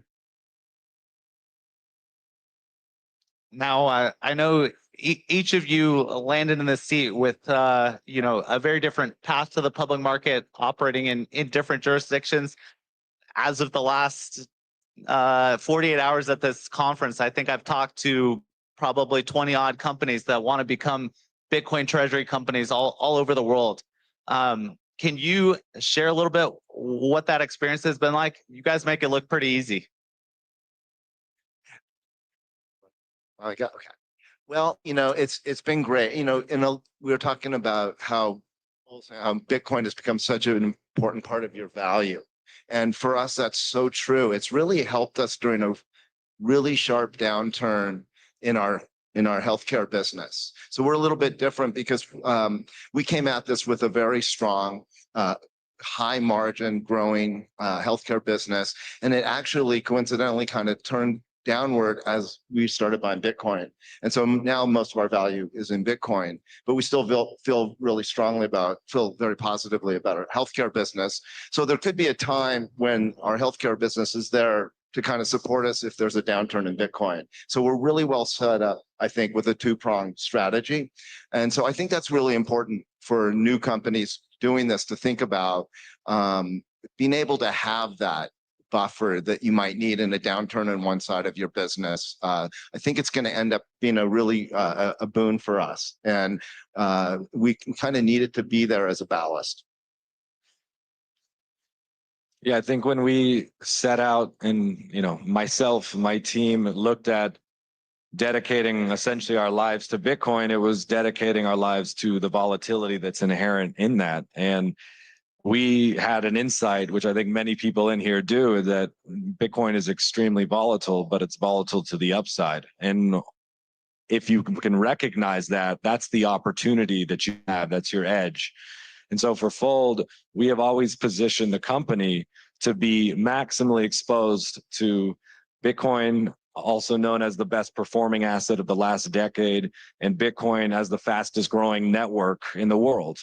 And for us, building a financial services company around that could take and harness the growth of the network, our customers, and the asset in our treasury, we could build something truly new. And following that path is not a straight line, because as we know, Bitcoin will throw a wrench into every plan. Into Eric's plan, it threw a 20% drop the day after he dedicated himself to Bitcoin. It happens to do that. It's the Bitcoin baptism.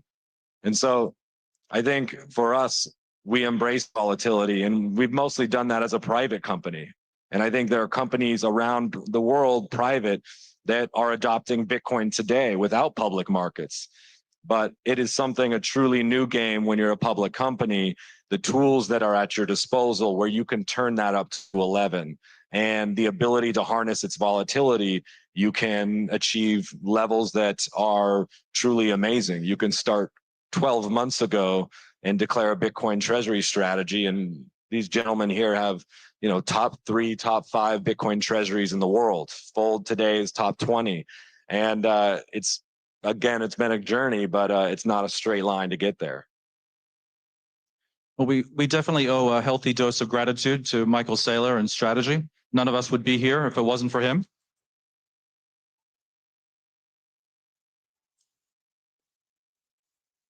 He was a great inspiration to me, I'm sure, to Eric, and also to Fold. And more companies are now coming to market with very similar strategies. Bitcoin is great because we all are in it together. We all want to grow together as a team. Having said that, we're also very competitive. And I think what's great is as more and more Bitcoin treasury companies appear around the world, there's going to be this great sense of urgency to acquire as much Bitcoin before the next guy does. And then for all of you out there who are looking to perhaps invest in Bitcoin treasury companies, the good news is now it'll be possible to compare and contrast. You can look at all the KPIs, look at the metrics. How quickly are people growing their Bitcoin per share? How long is the track record? How long are you buying Bitcoin and how often are you announcing it? So those would be really good ways, I think, to be able to evaluate how your next favorite Bitcoin treasury company performs.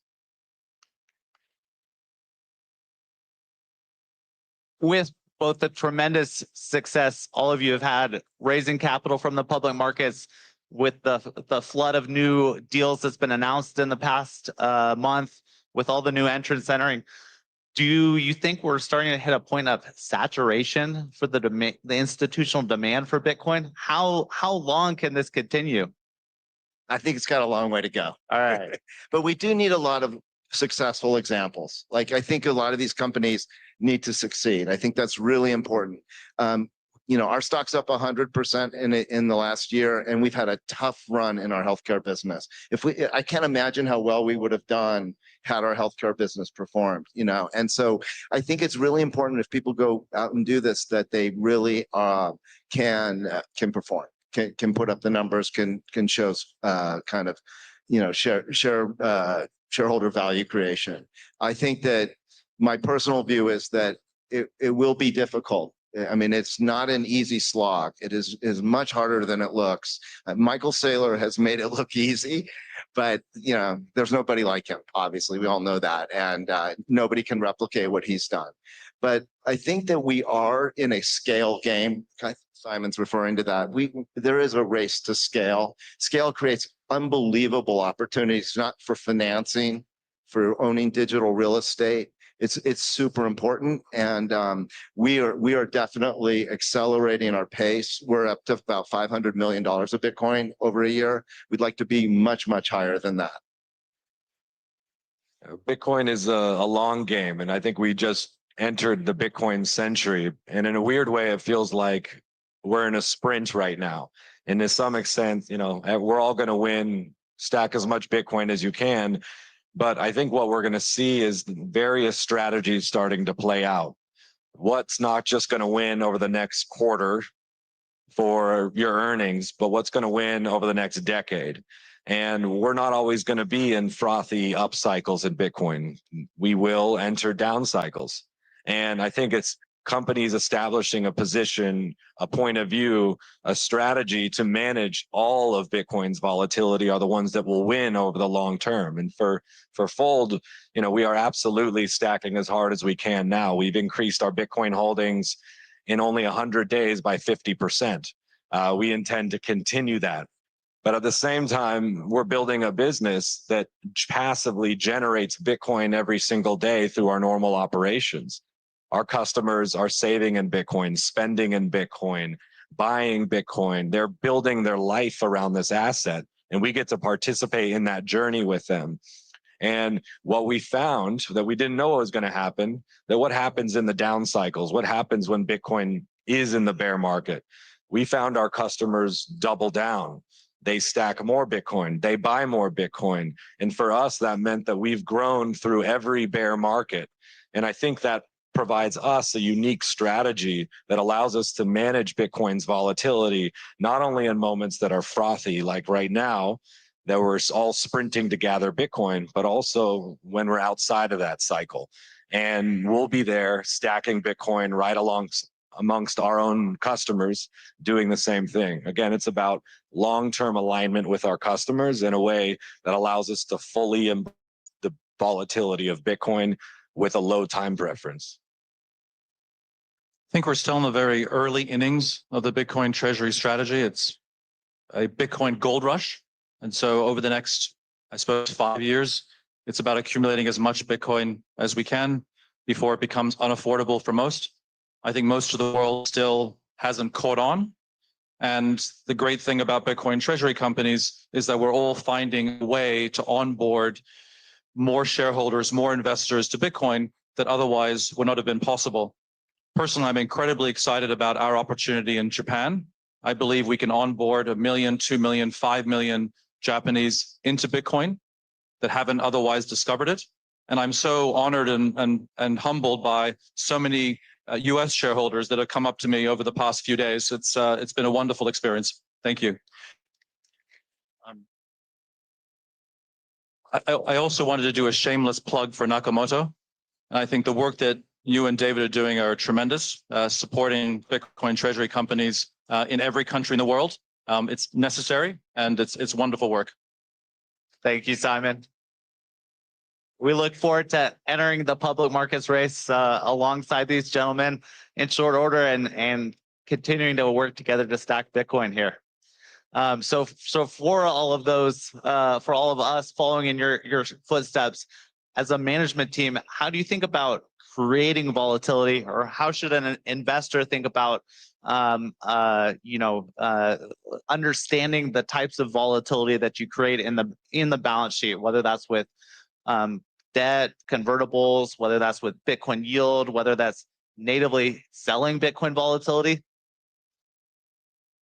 I think it's critical, right? Especially when you want to tap into more accretive markets like the convert market, preferred market. It's really important to get that flywheel going, and volatility is a huge piece of that. Our volatility is 125%, which enabled us to— Not bad. Yeah, not bad. Enabled us to do a convert earlier this year that was widely oversubscribed. And so I think that that's very important. I think one of the things that a lot of the newer Bitcoin treasury strategy companies, the smaller ones, are going to have to face is that issue of creating volatility, but creating liquidity in your stock, enabling yourself to have options activity. All of that is so important to this flywheel concept. And it's very, very challenging to create, and it takes a lot of time. I mean, only being 100 days into this, what I've appreciated most is that the spirit of open source and sharing amongst the community about these strategies has been incredible. Well, everyone can hide what has worked for them, but instead what we see Michael Saylor openly publishing his playbook. We see Metaplanet with their transparent dashboards. We see Eric showing up to every conference and openly speaking about his experience. And to me, it feels very much in line with the spirit of Bitcoin. And at the end of the day, it's a game that we're all going to win together.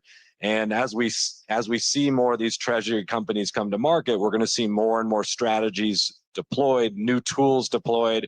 And I think we're only starting to see some of the big winners. And I think we are very grateful that we aren't the first through the door. And in fact, we get a little bit of a head start because we get to see what has worked. And we're looking forward to continuing.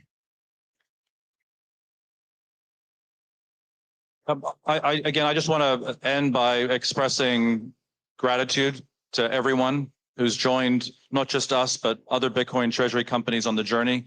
This is a brand new category of companies. The traditional finance has yet to understand what we're building. I think Bitcoin treasury companies are grossly undervalued, and the traditional tools to value companies like ours just don't exist. And so MicroStrategy has now come up with some wonderful KPIs that we've all adopted. There are many more to come, but with your support, I think we're going to be the biggest companies in the world. Thank you. Amen. One final note to end on, as we're almost out of time. Now that you guys are looking back on your first year, first 100 days, what is the one biggest lesson you've learned that you want to share with our audience?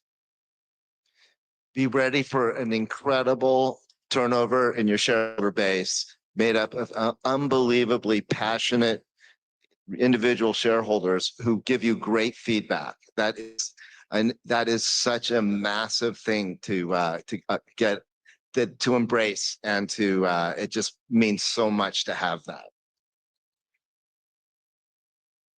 I think Fold has had many people believe in us along the journey in the private markets. And what I'm most excited about is being able to share this journey with the rest of the world. And so I think the thing that I've learned most is the story needs to be authentic, it needs to be real, and it needs to be mission aligned with Bitcoin and the values that we're all here to spread around the world. And I think the more we stay true to that, the more the signal of Bitcoin, the asset, but the culture will permeate the world. And so it's be transparent and be authentic. Very, very simple. Appreciation for your shareholders, communication with your shareholders, and transparency with your shareholders. Stay humble and stack sats. Thanks, guys. Naka Nation.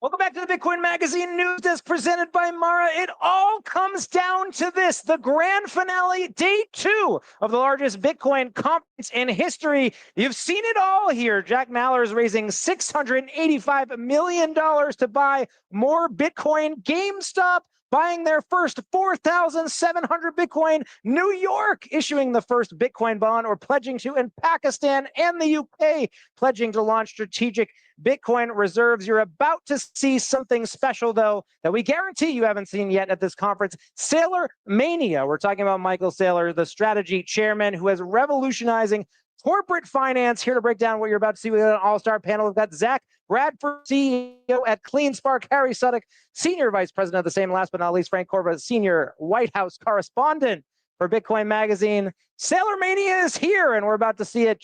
Zach, why don't you take us in? Your company has adopted the Saylor playbook. Take us in how that happened.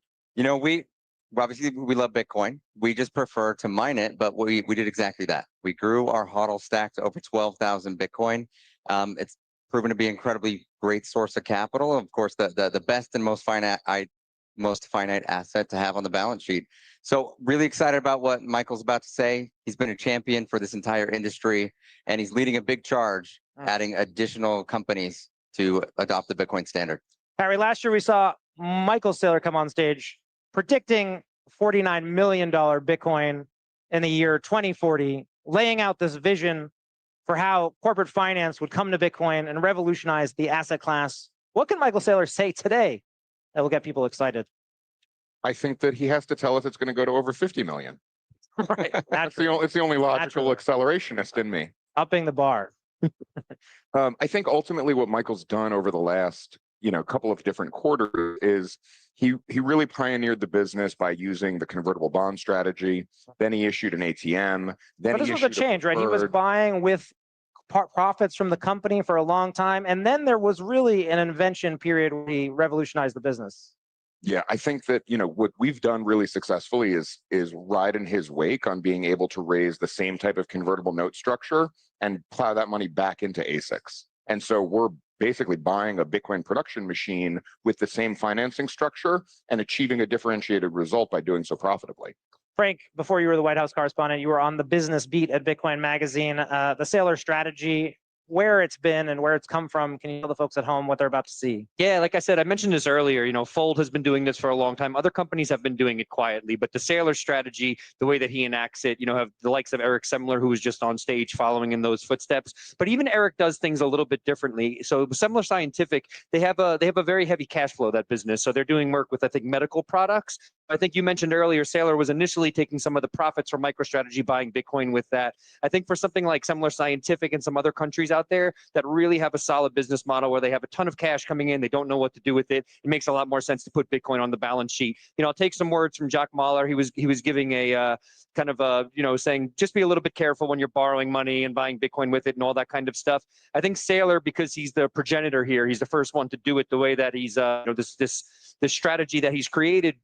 I think it's created something where he has the right people around him, helping to manage risk, helping to issue debt in a way where it feels like, even if there is a downturn in Bitcoin's price, it's not going to cause complete destruction. And he's the GOAT for doing what he does, the GOAT at doing what he does, and you have to give him credit for it. Of course, not just Bitcoiners at home watching, Wall Street paying attention to this talk. Zach, over to you. Your thoughts on what they're looking for when they hear Michael Saylor speak.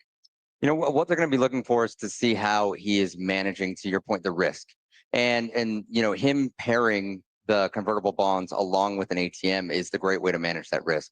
He's adding equity exposure, which means there's no debt hangover to it in conjunction with the debt, because the last thing anybody wants to see is to see this all collapse. Right. He's done a great job ensuring the premium stays intact, and I think they're really looking to pay attention to is how's he going to keep that premium going and how's he going to keep it climbing for Bitcoin holding companies in general too.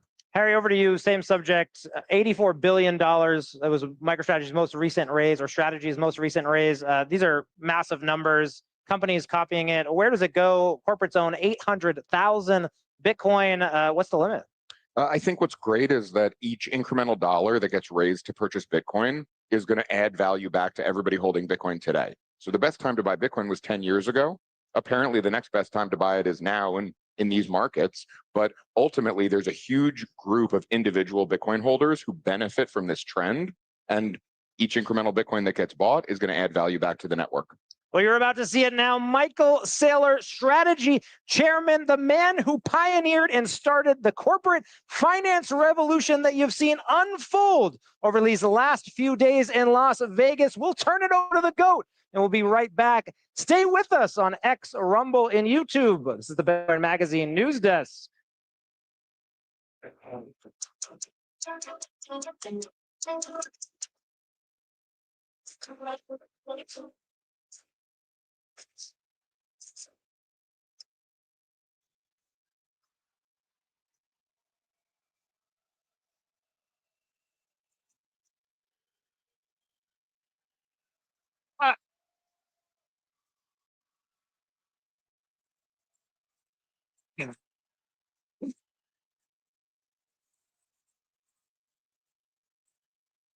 I'm delighted to see everybody here today. And the number one reason I'm delighted is because this speech is for you. I have traveled the world and I've spoken about Bitcoin, and I've told countries why they needed Bitcoin. And I've told institutional investors why they needed Bitcoin. And I've told boardrooms and companies and CEOs why they need Bitcoin. And I've spoken to the disembodied spirits about why our children's children need Bitcoin. But my presentation today is directed at the 8 billion people on the planet. It's the 21 ways to wealth for every individual, every family, every small business, every entrepreneur. Is not for the billion-dollar public companies. It's for everybody. And I focused for quite a while on that. So this is for you. The 21 ways to wealth. The first way to wealth. Clarity. Clarity is the topic. And that clarity of mind comes when you realize that Bitcoin is capital, perfected capital, programmable capital, incorruptible capital. The significance of that is every smart person, every thoughtful individual everywhere in the world is going to want perfected capital. Every one of your enemies is going to want incorruptible capital. And all of the AIs are going to want programmable capital. The demand for this is huge. What's it worth? It's worth half of everything. Half of everything.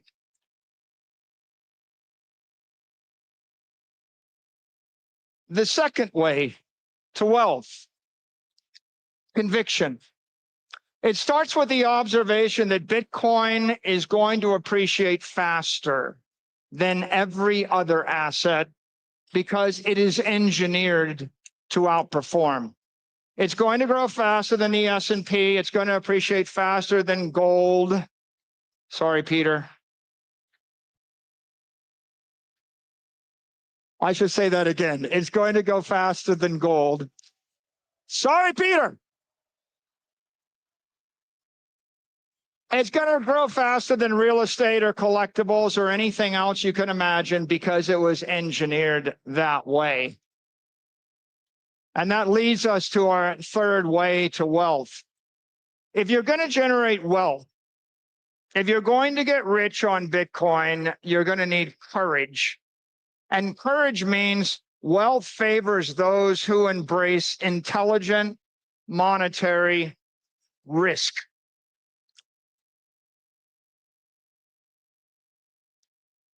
Satoshi started a fire in cyberspace. And while the fearful run from it and fools dance around it, the faithful feed the flame, dreaming of a better world bathed in the warm glow of cyberlight. What does that mean? It means that a lot of people that look at Bitcoin are going to be afraid of it. They'll never touch, they'll never benefit from it. They'll be left behind.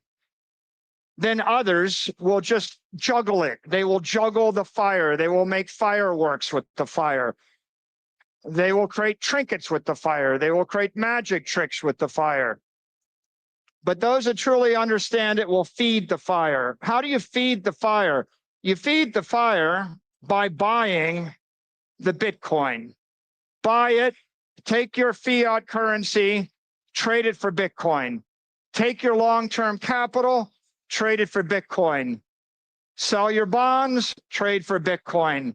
Sell your inferior equity, sell your inferior real estate property, buy Bitcoin. Feed the fire. And what will come of that? An extraordinary explosion in the network, in the power of the network. And you will have bought your ticket to prosperity. The fourth way to wealth is cooperation. And this is very important. You're more powerful, not as an individual, but with the support of your family, with your family aligned around this. If you understand Bitcoin, you can act as an individual, but when your entire family understands Bitcoin, you're much more powerful. Your parents, they have credit, they have capital. You have capability, you have conviction, you may have courage. Your children, they have time, they have potential. Your 80-year-old grandfather can draw down capital from an IRA, can borrow money from a bank, has a portfolio. The secret is transfer that capital into the hands of the child. The child's got 80 years ahead of them, right? When you think in terms of how do I actually transfer money, transfer capital from the past and turn it into money for the future, it's a generational thing. So think about the family. Families that work together are extraordinarily powerful on this journey.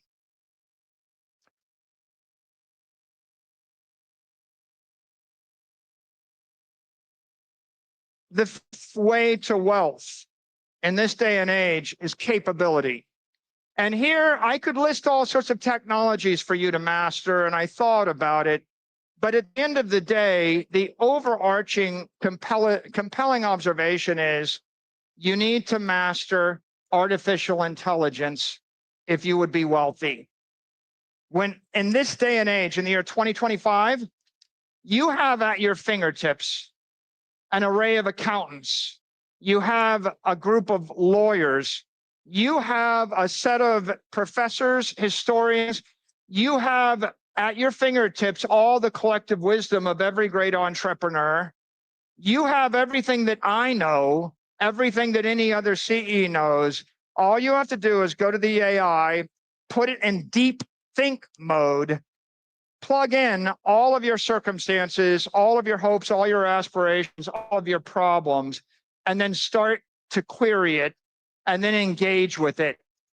I tell all my executives, before you ask a lawyer, before you ask a banker, before you ask any expert, go to the AI, ask the AI, make it think, grind the silicon overlord.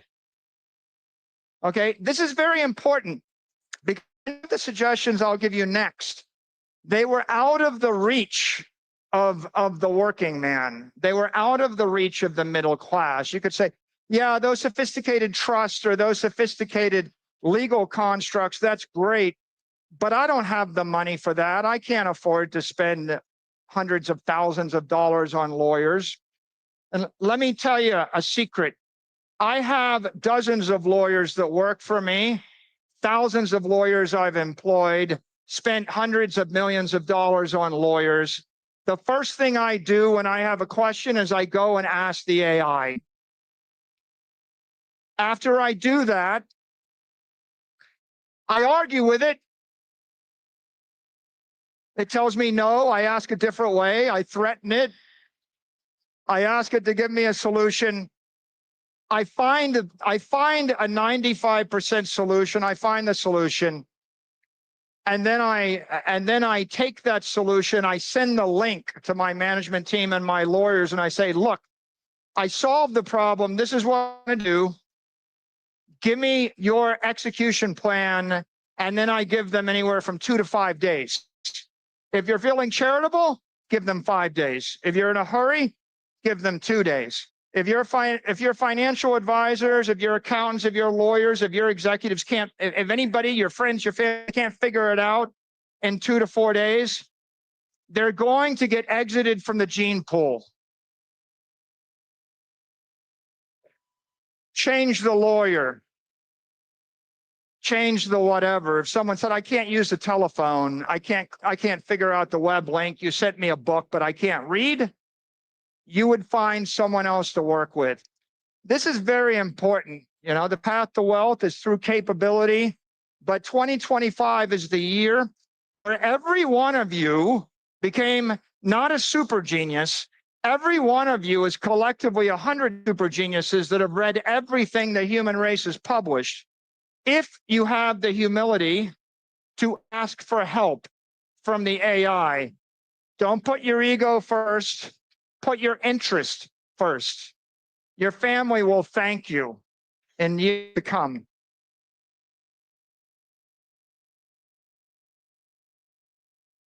The sixth way to wealth is composition. Construct the legal entities that scale your strategy and protect your assets. What do I mean by that? I mean that you can go and borrow money against your 401k, and maybe you can make an investment in an IRA, and maybe you can construct an efficient insurance policy. Perhaps you're going to want to put together a dynasty trust in Florida that's good for 300 years. But you may find that you want the timeless dynasty trust out of South Dakota that lasts forever. The normal reaction would be, I don't know how to do any of this. But my observation today is ask the AI, figure it out, because if you figure out the appropriate legal wrapper, the corporate container, right? And by the way, I'm not giving you the exact answer, because if you live in UAE or Singapore, it's a different answer. And if you live in North Dakota, it's a different answer. And depending upon who you are, it's a different answer. But what I am telling you is you go to the web, you fire up your AI and you start to ask it, it will give you a customized answer. So you can work hard or you can work smart. But I got to tell you, you work smart, you'll go 100 times as far. It'll be a lot easier. 10 years ago, someone would have said it's just too hard. It takes a year. You know, the lawyers are too slow. They're too expensive. And you would punt. Not this year. This year, everybody ought to be as smart as the most sophisticated, you know, mega billionaire family would ever be. You can have the same legal advice they get. You can have the same efficiency if you decide to pursue it.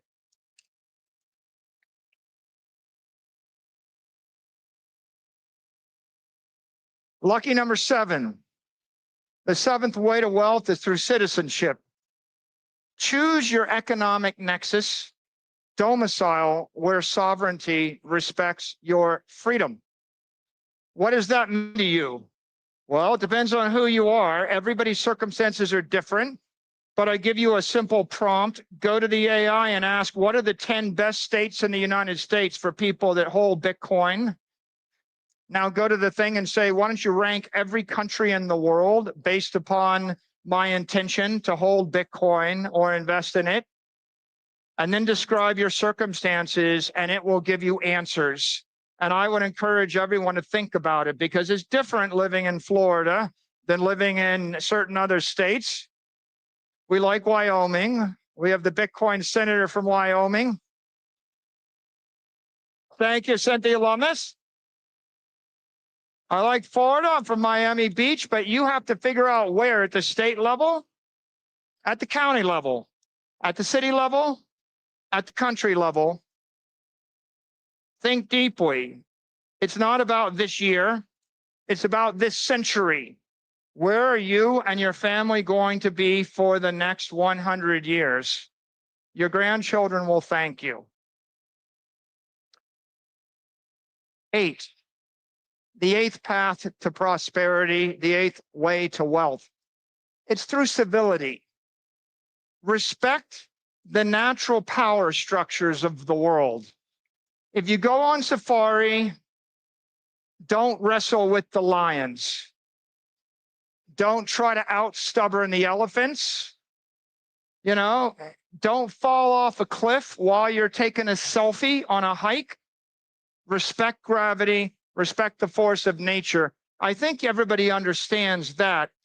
But what I would say beyond that is if you would generate wealth in the Bitcoin universe, think about the way the world is constructed and just remember, you don't have to topple your least favorite government in the world. You don't have to change someone's religious beliefs. You don't have to topple any particular system that exists in this world. You need to choose your battles, right? Respect social norms. Don't fight unnecessarily. You're just dissipating energy, right? Whenever I look at the world, I think there's 100 things I'd like to change. And then I think the world really only cares about my opinion on one of those things. And the likelihood that I'm going to succeed in changing the other 99 things is not high, right? If you would generate wealth, figure out what you're going to do, focus on the thing, and be civil. Oftentimes you'll meet people that have different religious beliefs, different political beliefs, different economic beliefs, different cultural beliefs than you. Strive to find common ground with them and move forward, because the inflammation and the distraction just slows you down as you move to the future. So civility, it will do you well.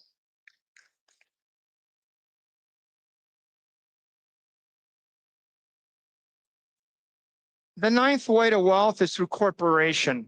A well-structured corporation is the most powerful wealth creation engine on earth. So you're an individual. What's my suggestion?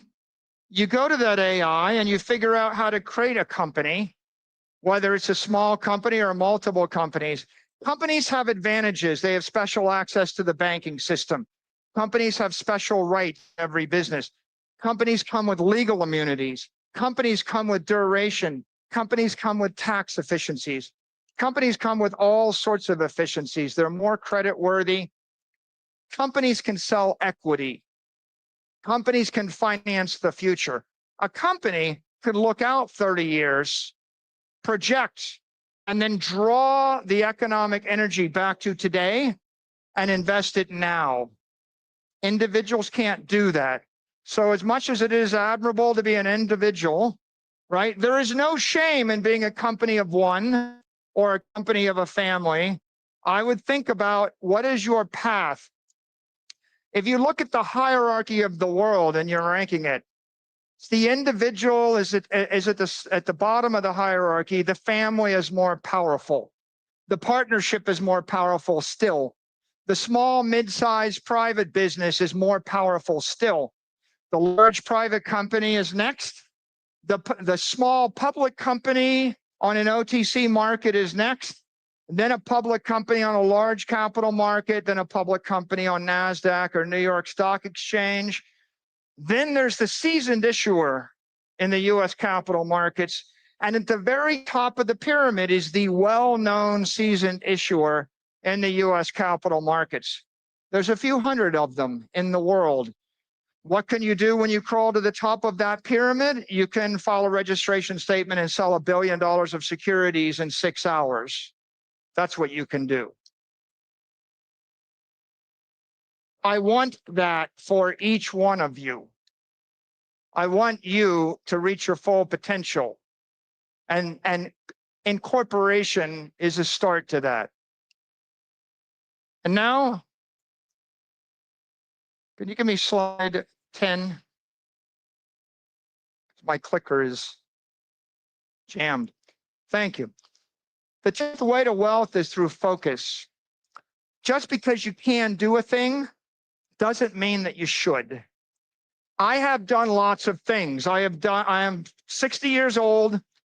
One of the reasons that I have embraced Bitcoin with the religious passion and the ideological fervor that I have is because I had the opportunity to do things in my 20s and my 30s and my 40s and 50s.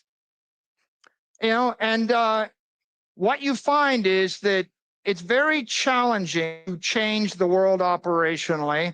Most of my great ideas I thought were infallible, but it turned out that they didn't work out the way I thought they would. In fact, if you invent a new product, a new service, a new whatever, there's a 90% chance over 5 years it'll fail. If you invest in Bitcoin on your balance sheet, there's a 90% chance over 5 years it'll succeed.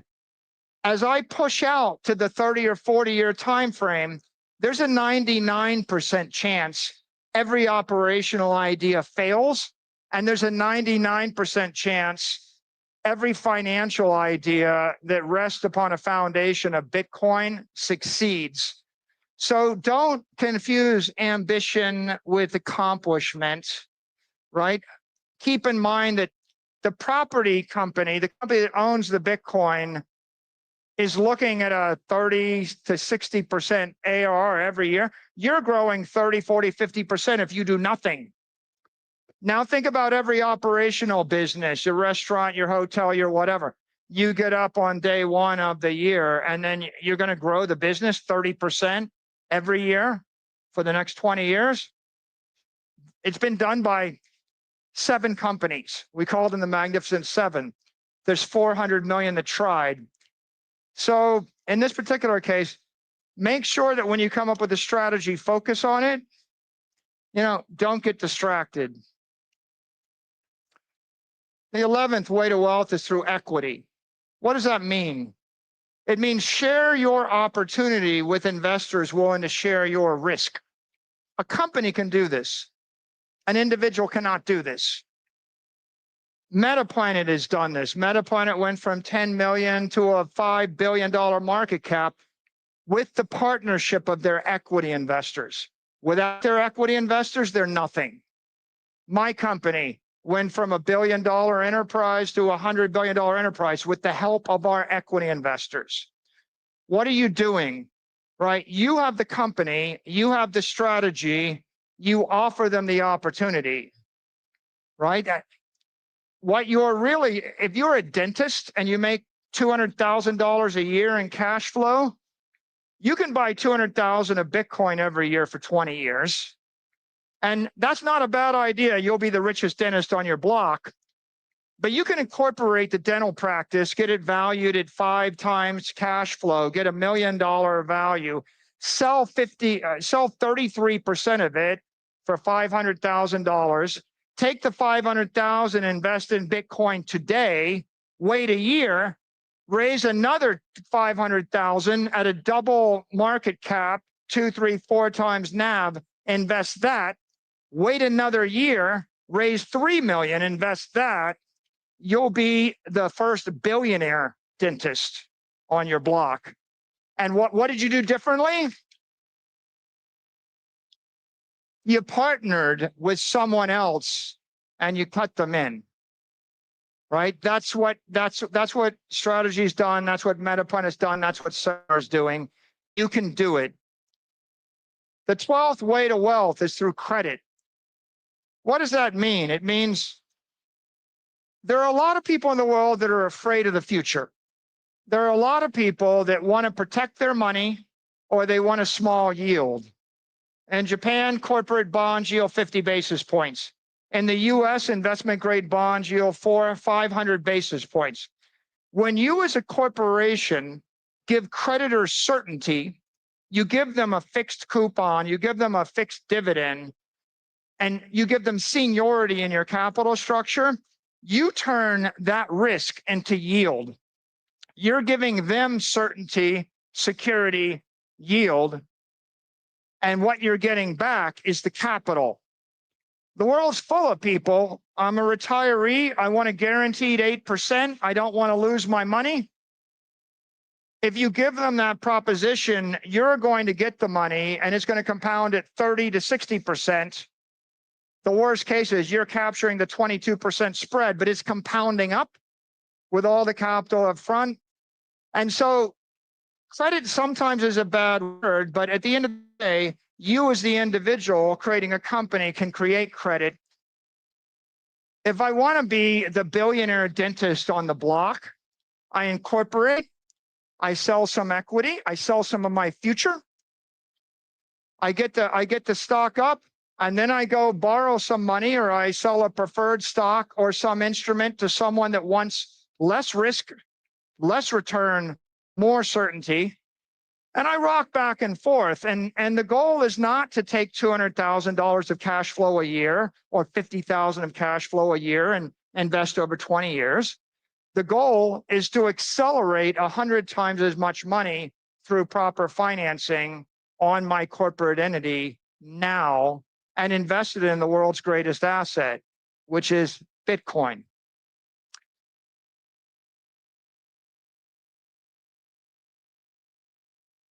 So here we have 13, way 13. 13 is not always a happy number.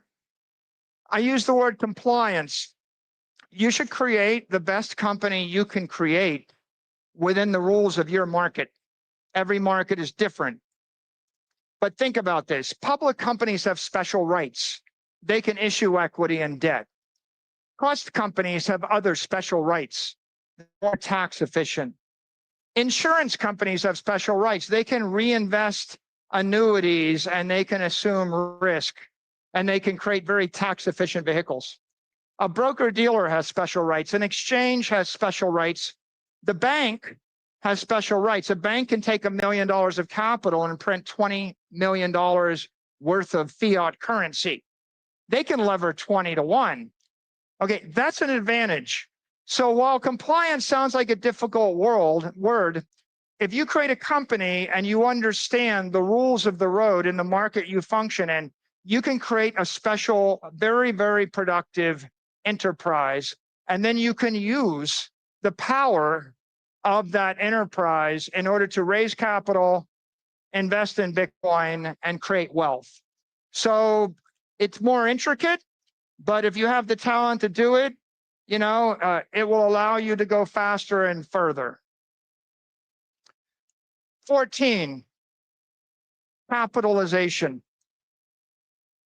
Your goal is to raise and reinvest capital relentlessly, as fast as you can, as much as you can, as fast as you can. The velocity compounds the wealth. So, you create that practice, the small hotel, you incorporate, you sell 10% of the equity, you buy Bitcoin, Bitcoin goes up, the value of the hotel goes up, you sell 20%, you buy more Bitcoin, the value of the enterprise goes up, you borrow a little bit of money, you buy Bitcoin, the value of the enterprise goes up. You're continually raising capital. You have cash flow, you buy Bitcoin. You have treasury assets, you buy Bitcoin. You have a house that doesn't have a mortgage on it. Okay, well, good for you. You could borrow money at 6%, invest it. It's been going up 80% for the past year. So you can capture, even if you look at a 30 or 20% ARR, you're borrowing at 6, you're investing at 20, you're capturing the spread, it's compounding. This is a race to capitalize on Bitcoin. He who has the most Bitcoin at the end of the game wins.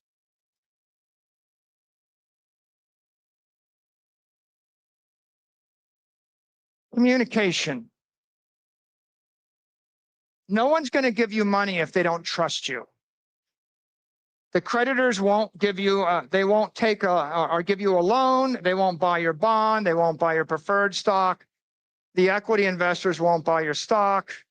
No one will do business with you, employees, vendors. They're not going to trust you. You must speak with candor. You must act with transparency. You should repeat that often, using every modern digital channel. You don't need a complicated strategy to build wealth in the Bitcoin universe. You simply need a straightforward one that everyone else understands. Once they understand what you're going to do, they will support you, and then they will make you successful. So communicate. Way number 16 is commitment. Don't allow yourself to be distracted. A lot of people discovered Bitcoin before me. People discovered in 2011, 2012, 2013, 2014. And then they went on to build Yo-Yo Coin. And then they went on to build the thing to juggle the Bitcoin. And then they went on to write the book about how smart they are about having discovered the Bitcoin. And then they created the business and they got a board of directors that made them sell the Bitcoin. Right? So commitment to the Bitcoin. The Bitcoin is the idea. Don't feed the trolls. When people cack at you online and tell you you're stupid, don't argue with them. Don't chase, by the way, don't get distracted by your good ideas. Don't chase your ideas. Satoshi gave you an idea worth half of everything on earth. The most common mistake entrepreneurs make is they fall in love with their own idea and then they chase it. You have the world's greatest idea, the greatest idea in the history of the human race. It's there. You're living during an age where the majority of the planet doesn't get it. All you have to do is figure out how to capitalize it right now. But there will be a million other ideas. Don't fight lost causes. Choose your battles. Don't try to fix stuff, beyond your reach. You might have an opinion about this and that and the other thing, and it might make you really mad, and you might be burning about it, and you might think, this is just awful. All that is true. I agree with you. But the truth is, the world probably doesn't care what you think. And unless you can stop the war yourself, and if you can stop the war, you can do that, then you should focus on that. But if you can't, then don't take your own success for granted. Avoid dilutive distractions. Way number 17, deliver consistent, precise, reliable execution. Be relentless. Don't take your customer for granted. Don't take your security for granted. Don't take your success for granted. Laser-like focus. The world wants perfection from you. Or when I first got to DuPont, they said, you are allowed up to, but not including, one mistake. Okay, so maybe you think you can juggle 10 razor blades and do 20 things while you opine on 50 topics on Twitter X, right? the person you're competing with is laser-like focused, and the marketplace will shift to whoever is laser-like focused.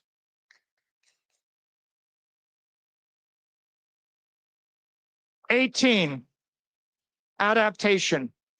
Over a long enough timeline, every counterparty will fail, including you. Over 100 years, everybody you trust, every bank, every company, everything, every structure that works now will fail. You will need to adapt. A wise person is prepared to abandon their baggage at several times along the road of life.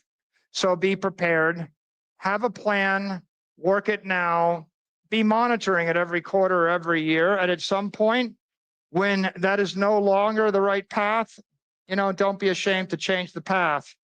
Have a succession plan, keep your affairs in order. Way 19, evolution.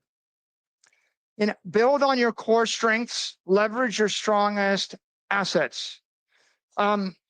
Your goal is graceful evolution, not radical mutation, right? If you happen to have skill in a culture, in a capital market, in a thing, you want a business that grows based upon leveraging that. When you get over your skis or you decide to go do something in a totally random new area, the risk of that execution goes up by 100-fold. Way 20, advocacy. Inspire others to walk the Bitcoin path. Become an evangelist for economic freedom. The more individuals, corporations, governments, institutions, cities, leaders embrace Bitcoin, the more likely you are to succeed, the more likely they are to succeed, the more likely Bitcoin is to succeed, the more likely the human race is to succeed.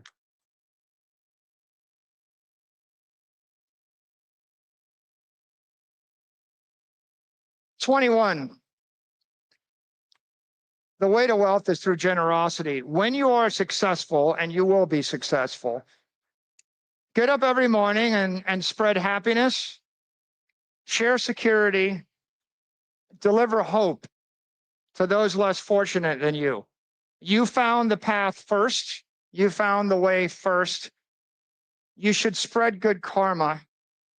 Make sure that you're delivering that to your employees, your family, your friends, your customers, your investors, and your community. They will see that glow. They will respect you. They will support you. They will be inspired by you. They will follow you. It's good for you, good for business, good for Bitcoin, good for the world. And I'm going to end with this final thought.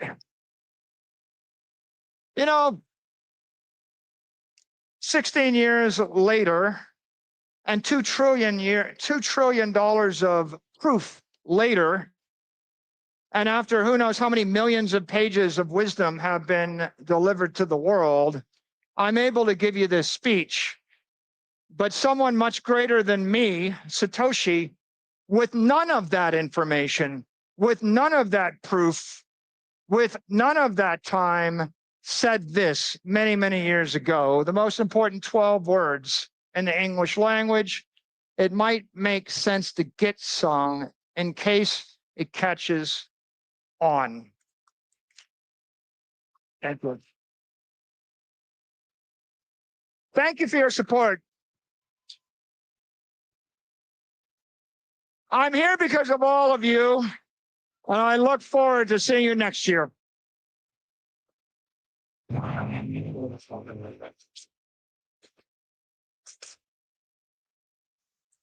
Thank you.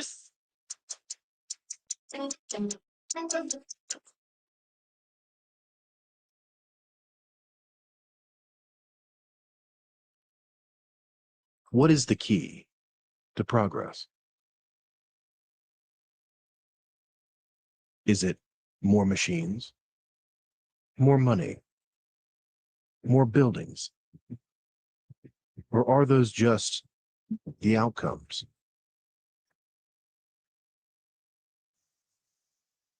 What if progress relies on having purpose, Welcome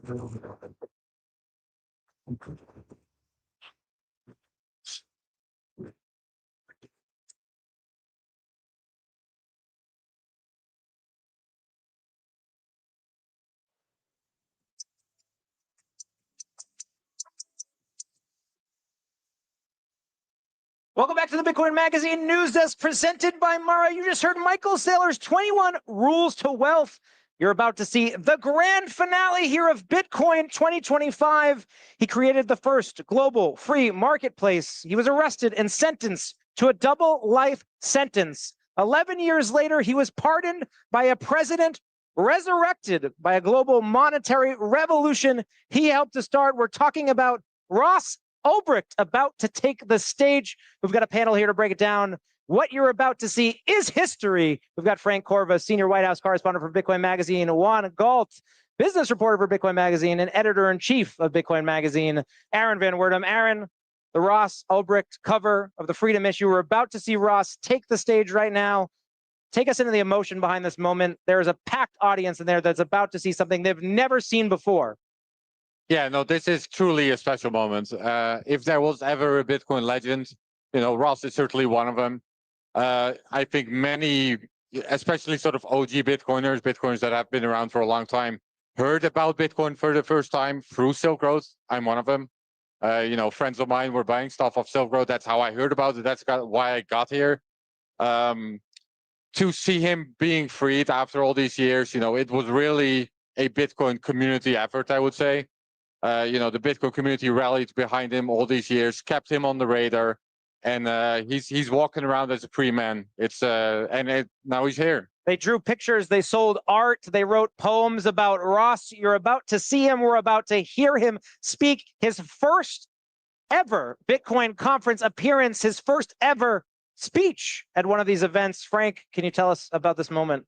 It is emotional, and I also want to say, I just want to give a shout out to Shinobi, a member of our team, who's written about Ross, cares about Ross as well. He's represented by Mr. Meeseeks here, not to make light of the moment. Just want to say it with the rest of our team here. Shout out to Shinobi over in Oslo. But yes, back to Ross. It's surreal. I think with so much happening so fast in Bitcoin, it's emotionally hard to process. I think consciously we can say, yes, this is an absolutely wild moment. It's one thing for President Trump, now President Trump 1 year ago, to say, I will free Ross. I'll do so on day one. He relatively did so. He did it within the first 2 or 3 days.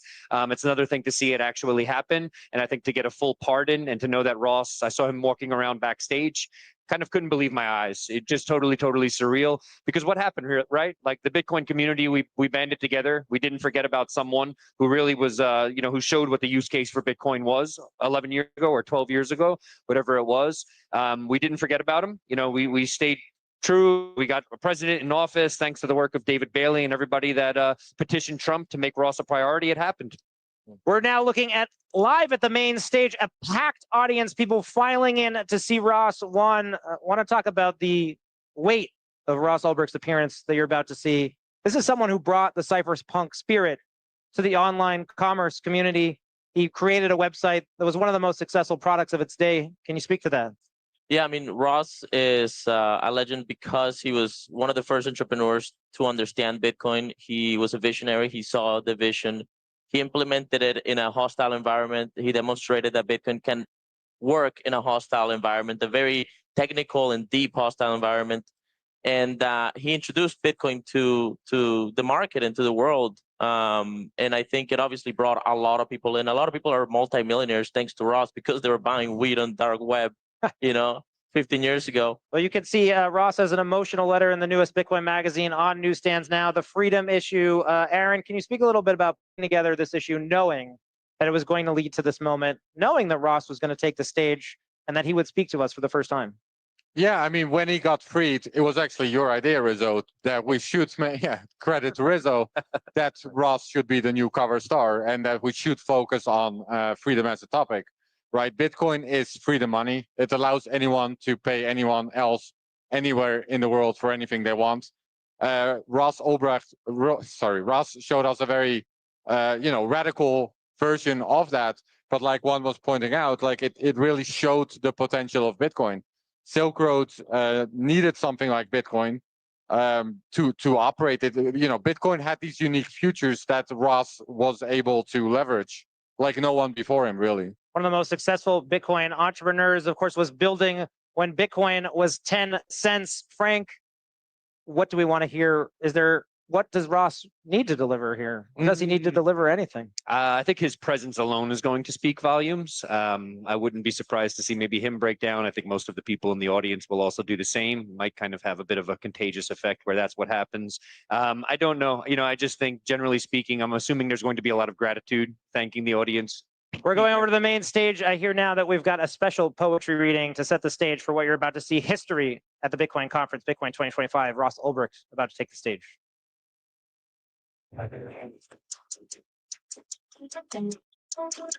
On by our imaginations. It doesn't care about our flags or our affiliations. It won't acknowledge differences. It sees no separations. It won't discriminate by city, state, country, or continent. It has no opinions, no beliefs, no language, and no argument. It doesn't have one. It doesn't want to change your mind. It doesn't have a strategy or legacy to leave behind. Bitcoin is the truth, not my truth or your truth or even our truth. It is the truth. It is math. It is not an opinion someone has. It is a fact. It is a bridge between the future and past. It is a way to make our value last. It is a bank account in cyberspace away from any central banks or nation states that print the fiat currency, devaluing what people make. And make no mistake, it's no mistake. Money represents time. If they expand the supply, your money's worth less over time, which means your time is worth less over time. Inflation is a consequence of legalized crime. They are stealing our lives. That's how the system's designed. So every year, a dollar made and saved is losing what, a dime? And this adds up over time as purchase power declines, which makes stock markets rise next to unemployment lines. And even if we get ahead, we're always one step behind because we're underneath their bottom line.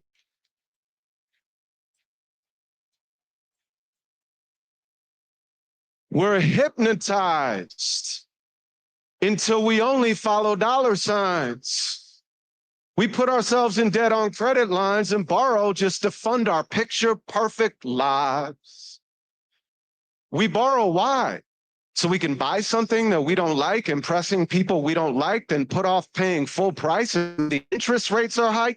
We wind up paying twice. But 2020 brought us hindsight. It's like the blind leading the blind, right?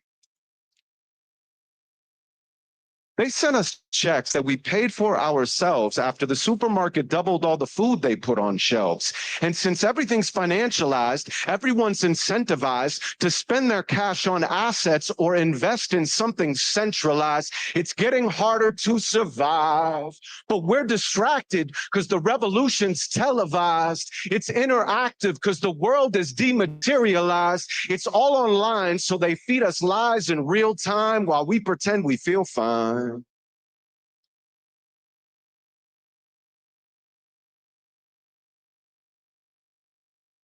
But Bitcoin doesn't care. It doesn't brag. It doesn't boast. It doesn't want to drive a Lambo next to the Amalfi Coast. You will never make it happy. It's not up when it's up. It doesn't have a fragile ego or a need to be loved. It doesn't want a moon.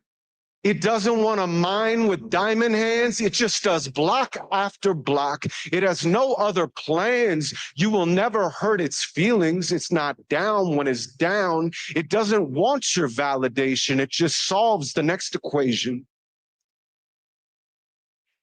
And that's what makes it so special. No one controls what it will be.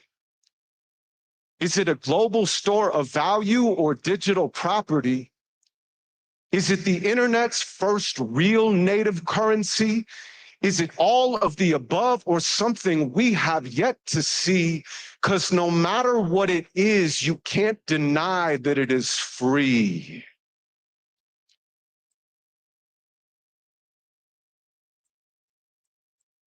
And isn't that democracy disguised as a technology? Isn't that a tool to tackle rising inequality? Isn't that a moral reason to be using energy? Imagine you're in Venezuela and the bolivar is tanked. Imagine you're in Argentina and they're running on the banks. Imagine you're Ukrainian and watching incoming tanks. You either stay and fight or leave with only what your bags can bring. A refugee without a home, without a land, without your things. So you carry all you own as you flee with your beliefs. But now imagine you had everything you'd saved inside your mind so you can take it with you even as you leave the rest behind. You can store it on a USB or memorize a line so it redefines the very meaning of the word mine.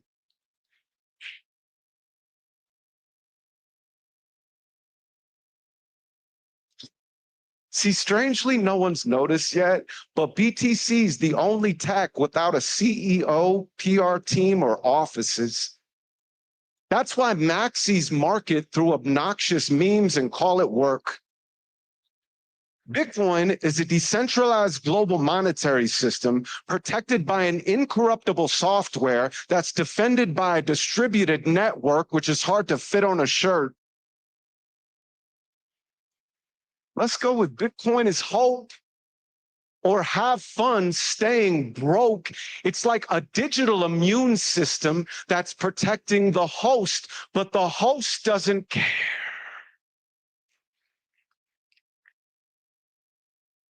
It never has, it never will. It doesn't celebrate success. It doesn't want to close the deal. It's not on your side or my side. It doesn't have a side, so it's on every side, which makes it an idea that will never die. Thank you so much for listening. My name is NQ. God bless. I was there during Bitcoin's early days. Back then, Bitcoin made me feel like anything was possible. Bitcoin was open to everyone, right? I loved so much about it. It was like it leveled the playing field. When the idea of Bitcoin really clicked for me, I got so excited. I thought, with Bitcoin, I can try to do something that actually makes a difference. This call is being recorded and is subject to monitoring. Heading up to decline the call or to accept, dial 5 now. This is Ross Ulbricht calling you today from prison, from a maximum security federal penitentiary.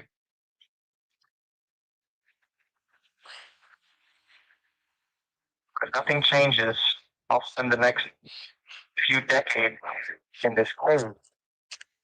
Then, sometime later this century, I'll grow old and die. I'll finally leave prison, but I'll be in a body bag. Ross is condemned to die in a cage for his role in a free market online website, Silk Road, where the means of exchange was Bitcoin. Silk Road was the first proof of use of Bitcoin and proved that it was actually could be used as money. Irony is that I made Silk Road in the first place. I thought I was furthering the things I cared about. Freedom, privacy, quality. By making Silk Road, I wound up in a place where those things don't exist. Today, I challenge you to set your sight on the hardest problem. I challenge you to selling a Bitcoin blank to the darkest places. I challenge you to free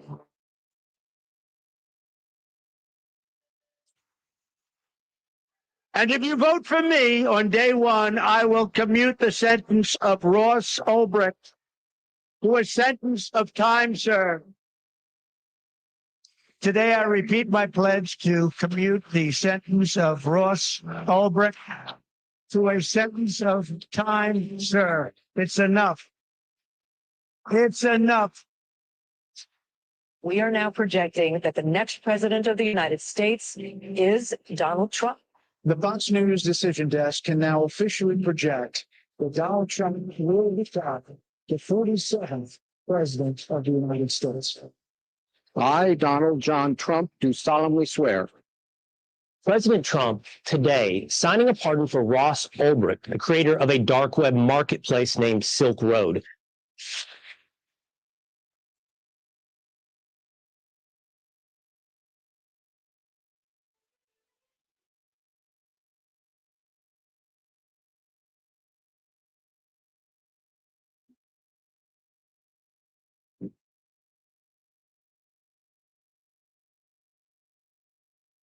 Last night, Donald Trump granted me a full pardon. I'm a free man now. But let it be known that Donald Trump is a man of his word. We're rolling. That's right. We're good.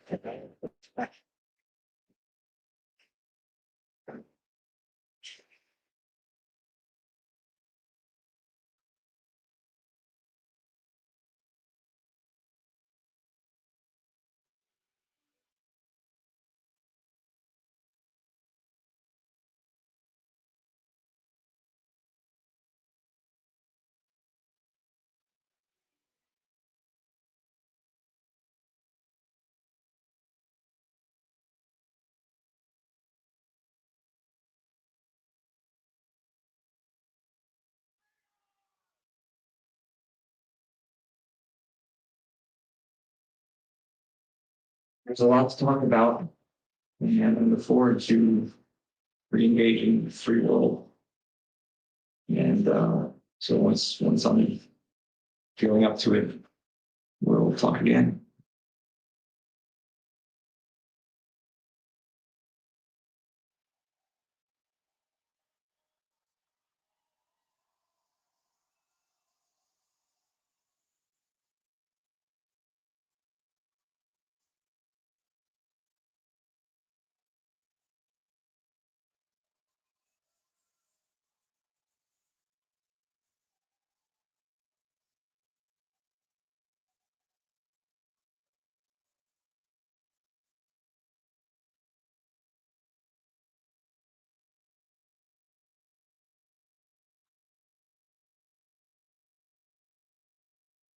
Hey, gang.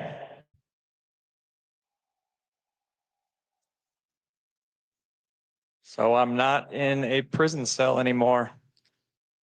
Yep. I'm standing on this stage right here in front of you. On this exact day, May 29th, exactly 1 decade ago, I was standing in a courtroom in front of a judge. On that day, that judge gave me 2 life sentences plus 40 years without parole. I was just 31 years old. If she and all the others behind my prosecution had their way, I would have grown old and eventually died, still in prison. Instead, I'm here with you.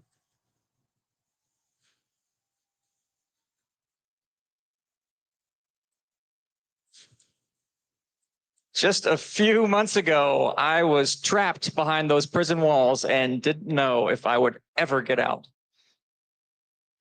And now I'm free.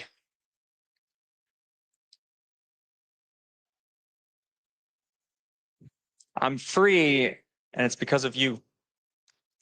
You made this moment possible. Can you feel that? Let that sink in. You did this. Thank you. Thank you. Thank you. Thank you. And you're not alone. You are part of something much bigger. This is bigger than Bitcoin. This is bigger than crypto. Freeing me took many, many people from all walks of life coming together and saying, this is not right. It took many people just like you saying, we care about freedom. And keeping somebody like Ross in a cage until he dies is a threat to freedom itself.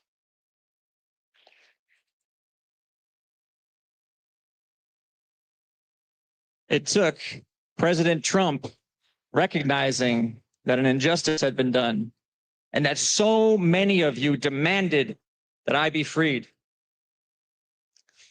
I am so thankful that we elected him and that he is who he is.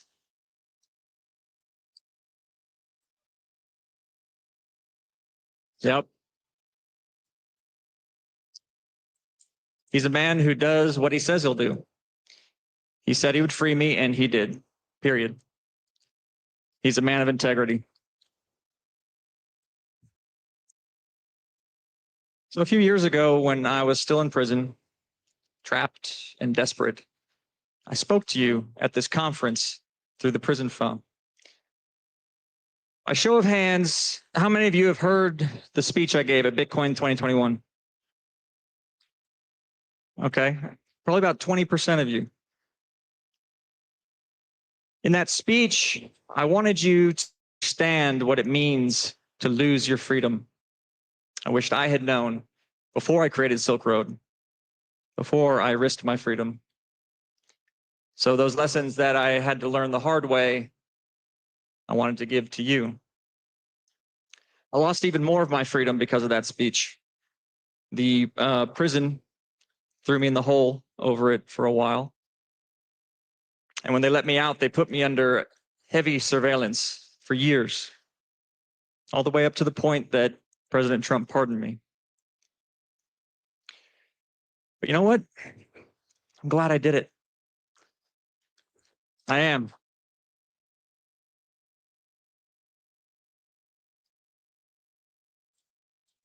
Connecting with you that day felt so good, because it was like a small part of me had broken beyond the prison walls and escaped, if only for a little while.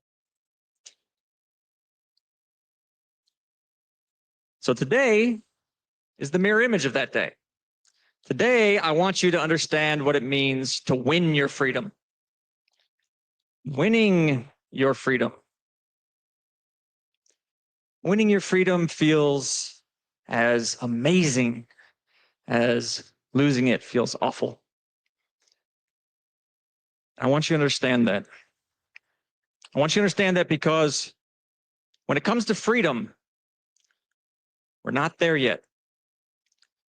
There is still more freedom to be won. Yeah, there's still more work to be done. And I'm talking about freedom beyond what anyone, anywhere, has ever had. It's going to be incredible. And it's going to be worth fighting for. I wish you could know what it felt like to take those first steps out of that prison and into freedom. I truly wish you could be overwhelmed by such a huge wave of freedom all at once. In that moment, feeling that, I knew all the years of effort, all the pain, all the struggle, it was worth it. And here's my point. Freedom is worth the struggle.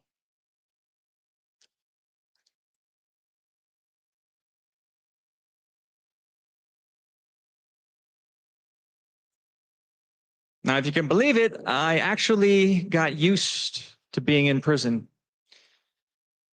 After so many years, it just became normal. In order to keep my head and stay strong, I had to accept what had happened to me and where I was. I couldn't fight it every moment of every day. There's a danger in that. The danger of complacency. I found that we can lose the desire for freedom. We can get used to our chains. We can forget that they're even there. David Bailey put it in perspective for me when we were talking about me coming to speak at this conference. He said, Ross, you took Bitcoin from 0 to 1. And while you were in prison, we, the community, all of you, we took it from 1 to 10. But we still need to go from 10 to 100. He's right. I mean, look at the last 14 years and what a wild ride it's been. When I launched Silk Road, buying a whole Bitcoin would set you back less than $1. Look at change. Can you imagine that? They're worth over $100,000 each.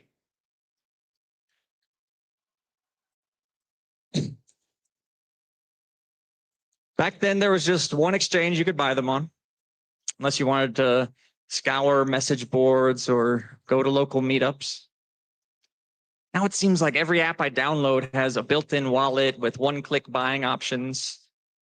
There are dozens of new cryptocurrencies and blockchains, each one fascinating in its own right, and thousands more I'll never have time to learn about.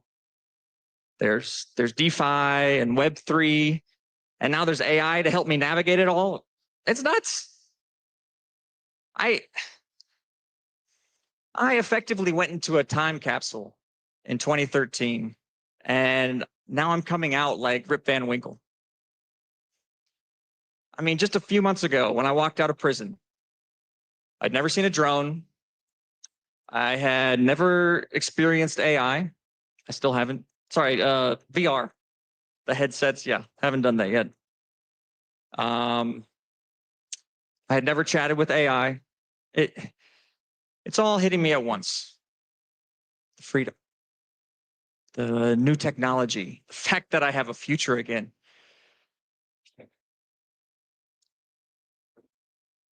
It's a lot. It's a lot.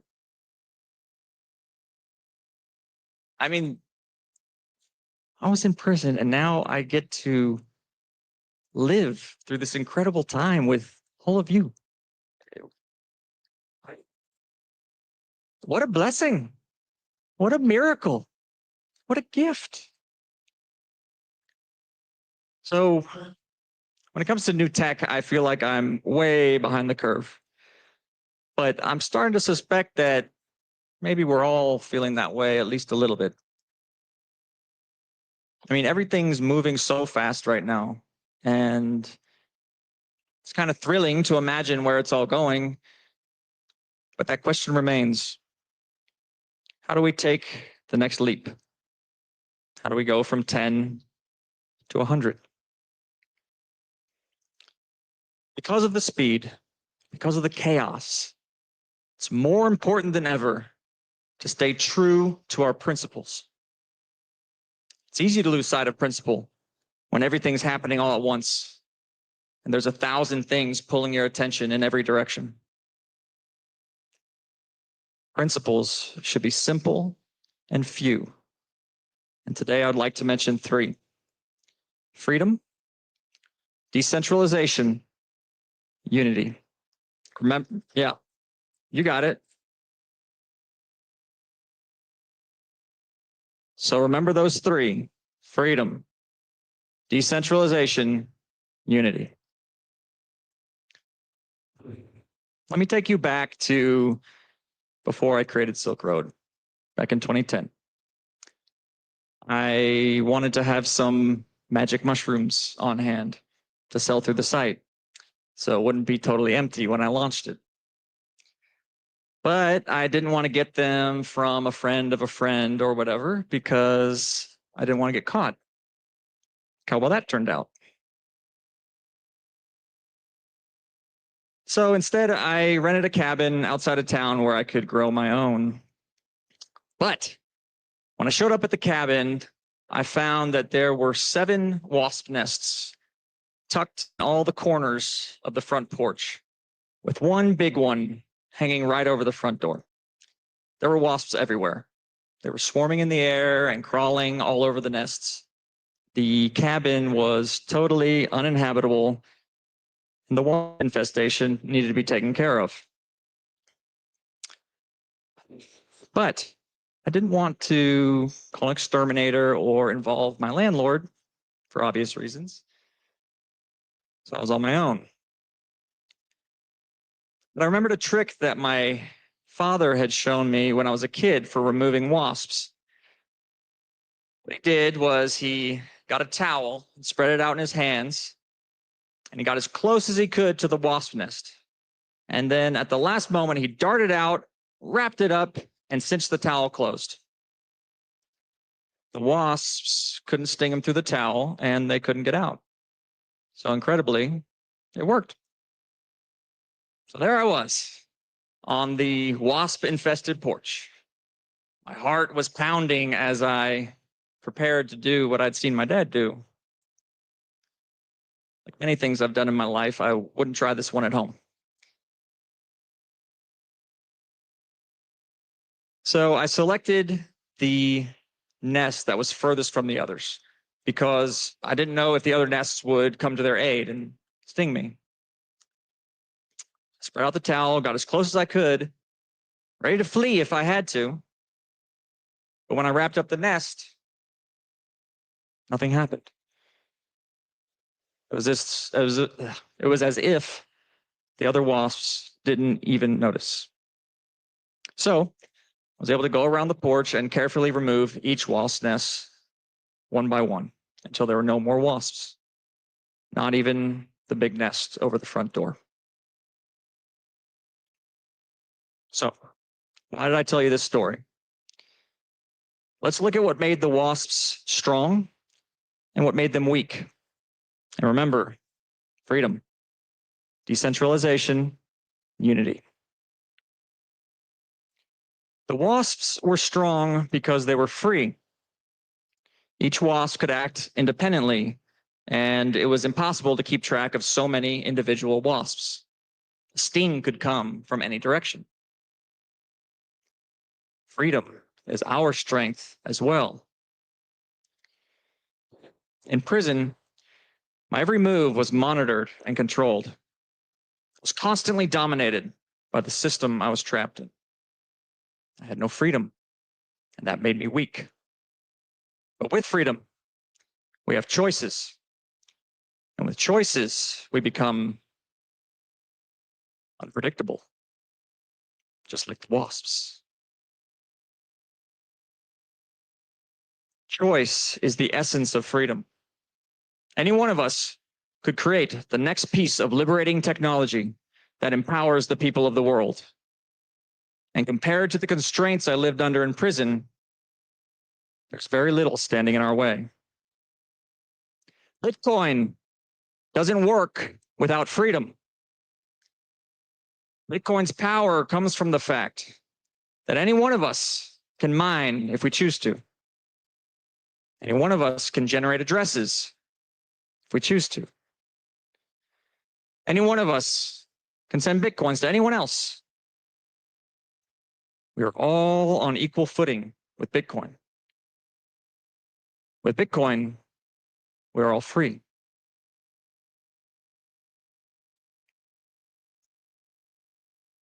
Losing so much of my freedom really helped me understand what it is and why it's so important. There were times when I had lost so much freedom, I couldn't even choose what position to hold my body in because I was cuffed and shackled so tightly. In those moments, I understood that freedom is not a binary switch that is either off or on.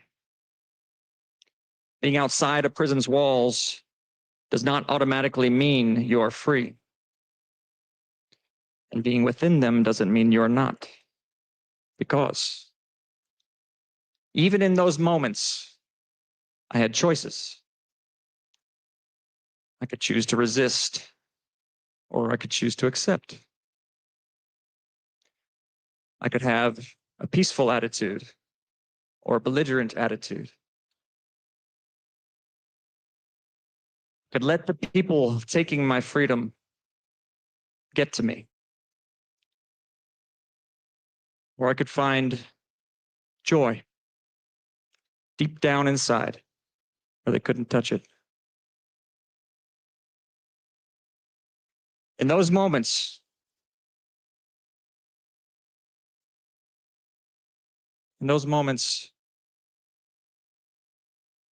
finding joy in just being alive, that was my victory. That was how I kept the torch of freedom burning.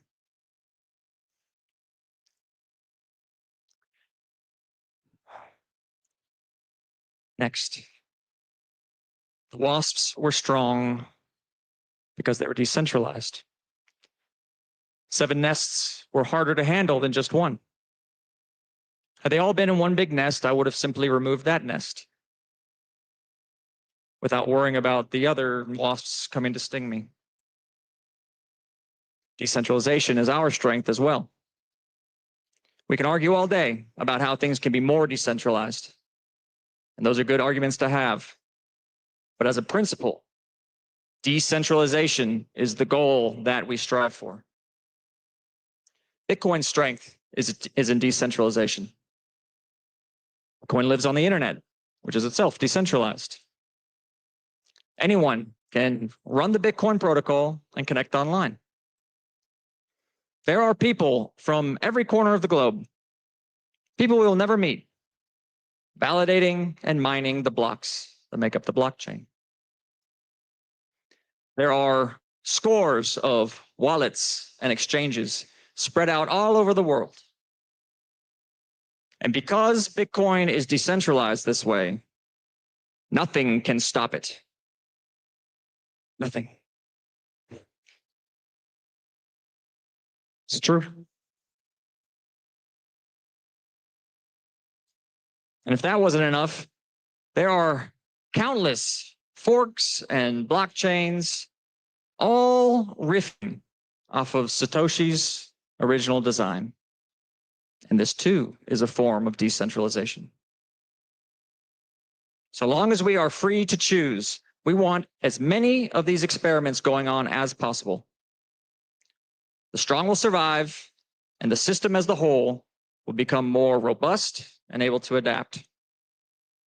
With decentralization, there is no single point of failure. That's a lesson I learned the hard way with Silk Road. But despite their strengths, despite being free and centralized, the WASPs were weak because they lacked unity. Any one of those WASPs was free to come sting me, but none of them did.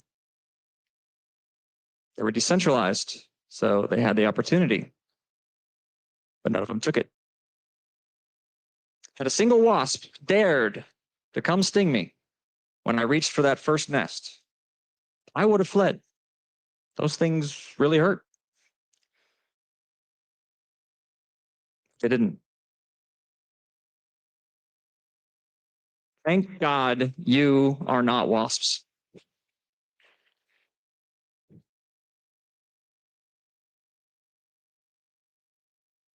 And I was put in prison for life. I was isolated and weak.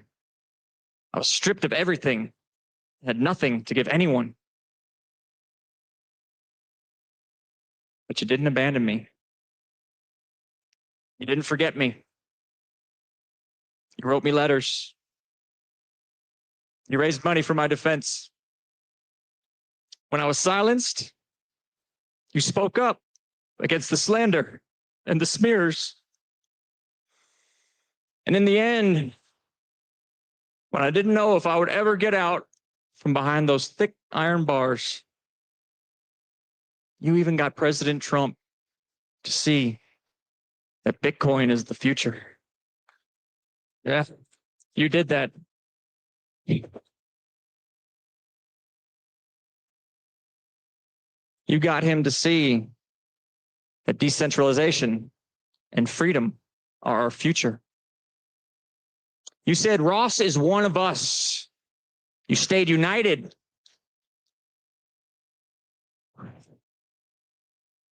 You said, we want Ross out here with us. You said, free Ross. You did this.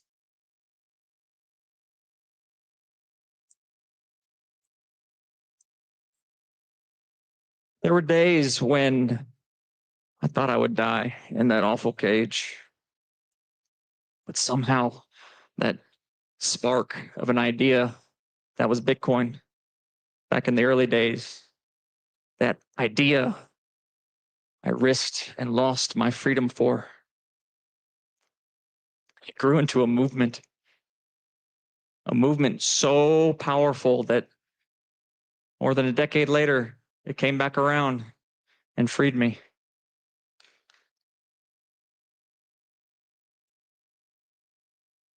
It's just incredible.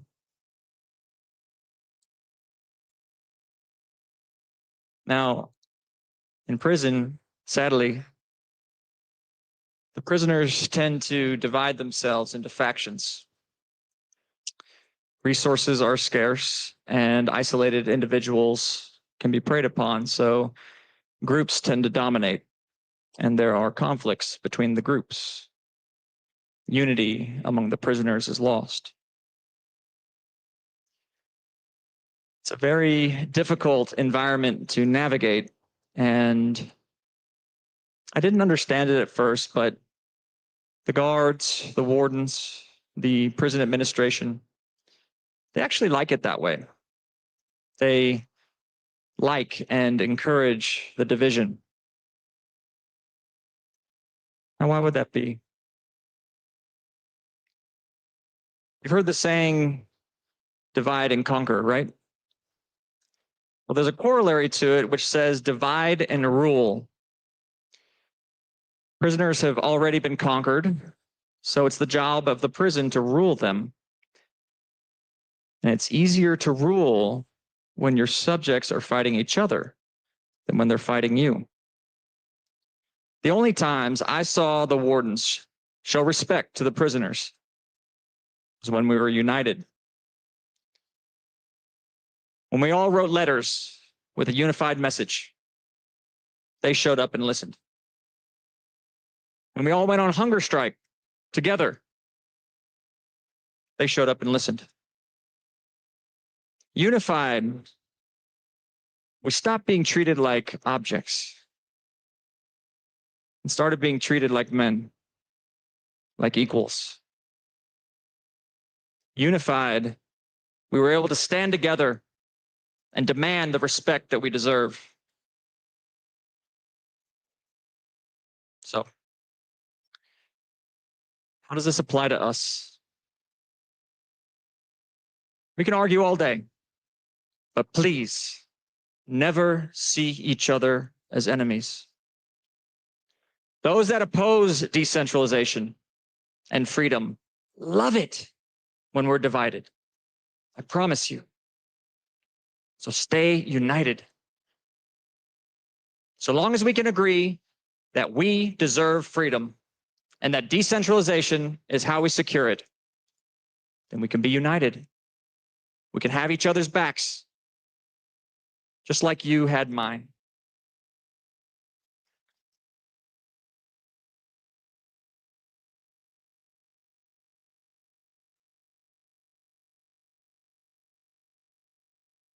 Freedom, decentralization, unity.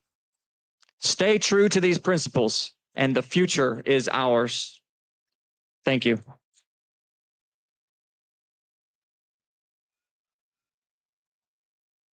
Thank you.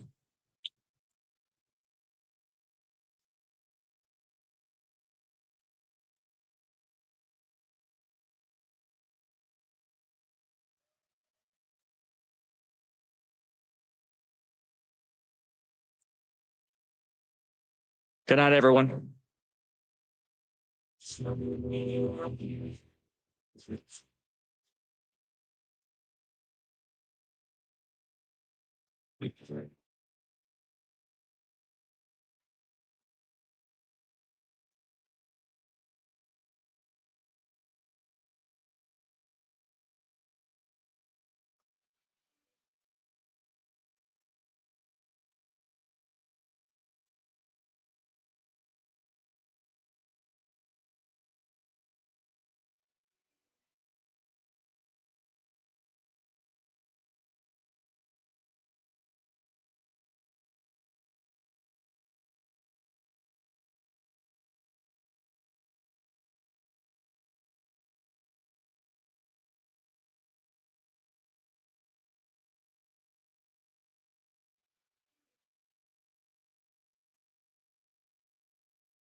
What's up, everyone?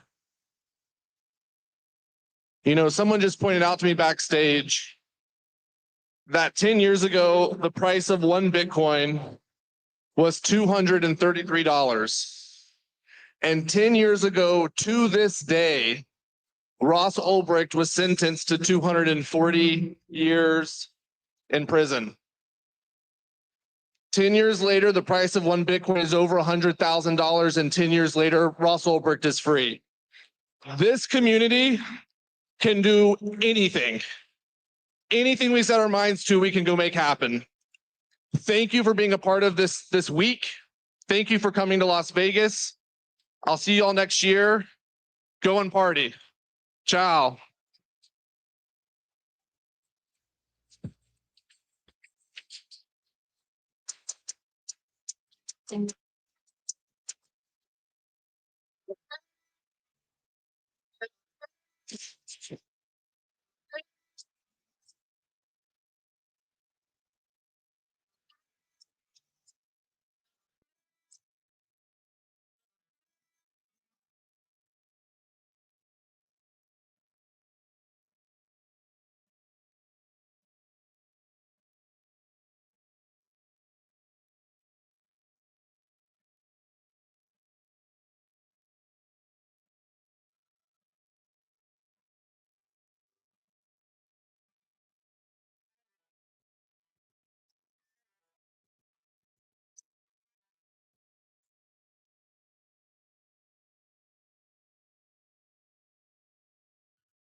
What is the key to progress?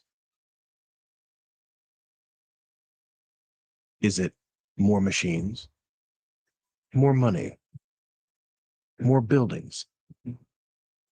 Or are those just the outcomes?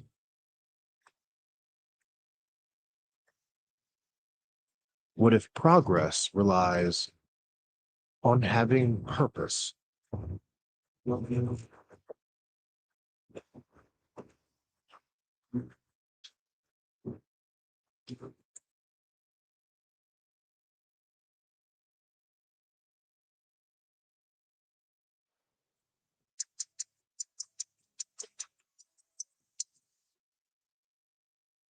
You just watched Ross Ulbricht, founder of the Silk Road, speaking for the first time as a free man, talking about the freedom he lost and has now gained. His words, "You didn't abandon me. You didn't forget me. When I was silenced, you spoke up. You got President Trump to see Bitcoin as the future.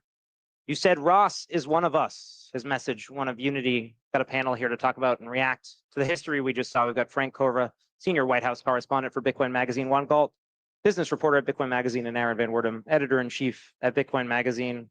We just watched something truly special and unique. A person who contributed so much to this industry come on stage and speak for the first time in 11 years to talk about the change he's experienced. Aaron, what are your thoughts and reactions? Yeah, no, that was great. You know, we always talk about Bitcoin as this project that cannot be shut down, right? Even if governments would try to ban it, they shouldn't be able to. That's sort of embedded in the design of Bitcoin. However, individuals can still be targeted. And Ross was, of course, a great example of that, an individual that was targeted and went to prison. But, you know, as he pointed out in his speech, it's really inspiring to see that as a community, we can even fight back against that. And we can even try to help these individuals that are being targeted in that way. So, yeah, I think it's a beautiful match of this Bitcoin spirit that we see in Ross being free as well. Some tearful moments, Ross almost on the verge of tears as he recounted some of those events. Your reaction as someone who knows the importance of this moment for the community? I mean, I'm just reminded of this quote that says pretty much every great innovation and revolution, the first guy through the door gets shot. Arguably, that was Ross Ulbricht. I personally have friends who have now passed away that would think about, okay, how do we get them out? You know, they really cared about this. So I think this is a very special moment for libertarians, and I'm looking forward to seeing the future of Ross as he finds his footing, as he sort of introduces himself to the world that knows him very well, and decides now that his future story rather than what was imposed on him. Frank, the message here that Ross was so clear about, unity. This is a industry, a technological movement that has been at times deeply divided, divisive, they've gone after each other like the wasp that he spoke about. Can you speak to this aspect of what you heard and this call to action? Yeah, it reminded me of the first night someone ever described Bitcoin to me. It was I think it was the first week of January 2018. I was a little late to the game compared to some of you, but it was just, he described this concept of all these developers working together in this community, just pushing it forward. No company behind it. People doing it because they believe in the protocol. Obviously, we have the financial incentive to hold Bitcoin, as we talked about. You know, Ross even touched on the price here. It was under $1 when he started Silk Road. We're trading in over $100,000 today. But this idea that the incentives are aligned, that we're all working together. And then on the social level, which is some of the work that we all do as people in the media, but on this other social level of joining together and not forgetting someone that was the first person through the door, as Juan said, and saying, no, we're going to do this. And I think David Bailey once told me, he said, you know, I don't think we have the power right now. And this was maybe 5 or 6 years ago. He was recounting this. He said, I don't think we have the power right now, but there's going to be a point where Bitcoin hits this critical mass where we're going to be able to petition whoever is in charge in the United States to get a pardon for Ross. That became a reality. It has to be overwhelming for David, Ross himself, Ross's mother, who fought for 11 years, who led the charge. We all stood behind her. It's just a wild moment. It's going to take me a while to process. Aaron, there are markers of division here. Skull of Satoshi. This was an artistic rendering designed by a cryptocurrency company to attack Bitcoin. How does Ross's speech affect you, or what do you make of his call to unity given the context of the industry and its bitter fights? That's a good question. I mean, it's a nice ideal to strive to, but I mean, disagreement will also always exist. I think that's also, you know, part of being a human being. You're gonna disagree. You know, people are very passionate about Bitcoin, about cryptocurrency in general. I think a lot of people wanted to succeed, but then if they do have differences of opinion on how to get there, then, debates can get heated. But yeah, at the end of the day, we're in this together, I think. But this was a triumph of the Bitcoin and crypto communities, if we're going to divide them with this. And in the middle, there were, as much as there were Bitcoin donations raised, there were DAOs that were started, there were NFTs that were sold. Juan, is Ross alluding to this, do you think? Do you think this colors his thoughts? Well, it certainly applies. I mean, I have a lot of crypto, not maxi friends that are huge Ross supporters. So yeah, this is a lot bigger than just Bitcoin. It's definitely a greater sort of libertarian movement thing. And I as libertarians, and we enjoyed the sparring of intellectual debate, but I think it's important to remember that at the end of the day, we have to defend freedom on principle, even if we disagree on tactics or what we like to do with that freedom. If we fail to defend the capacity for freedom, then we all fall together.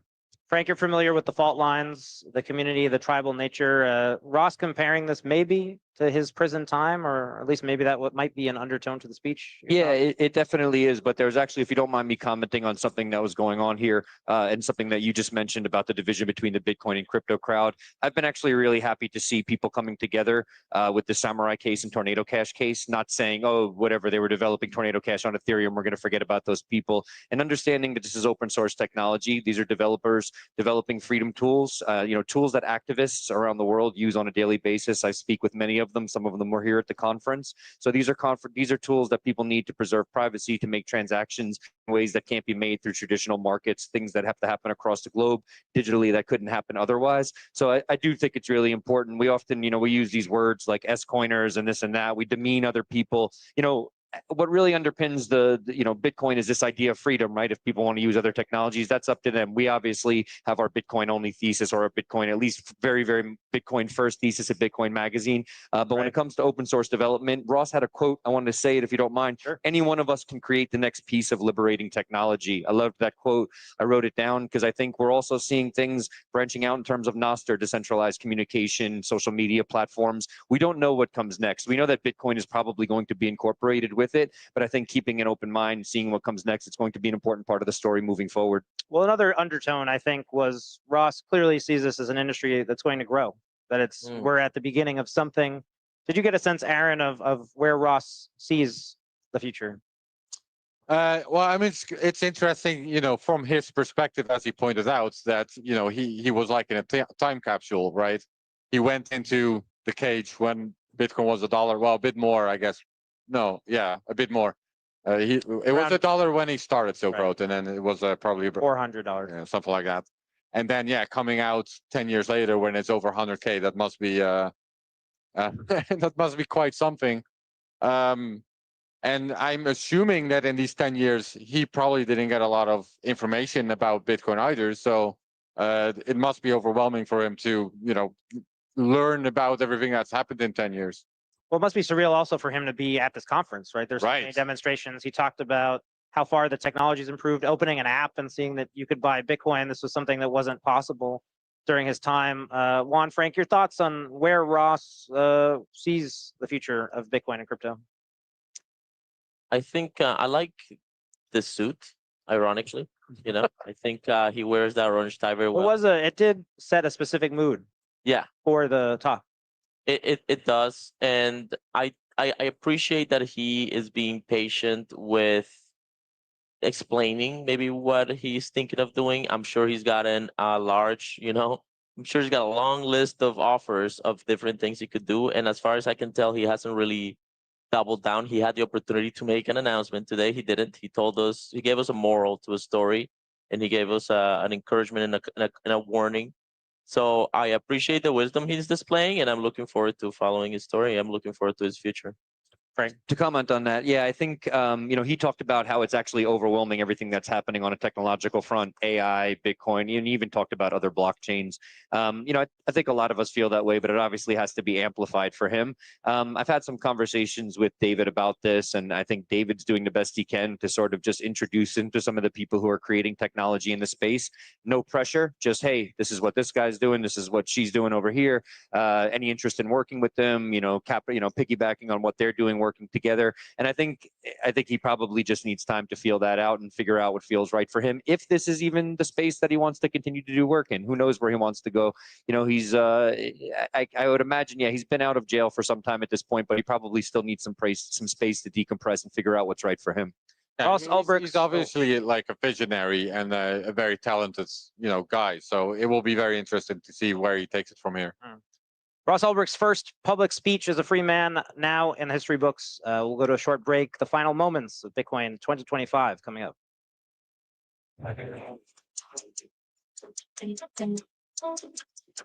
If a Bitcoin was the size of a quarter, all 21 million of them would fit inside a single shipping container. But to fit the dollars the Fed prints on average every day, you'd need 72 shipping containers. Each year, you'd need 26,280 containers. And to fit what they've printed in the last decade, well, you'd need a lot more than that.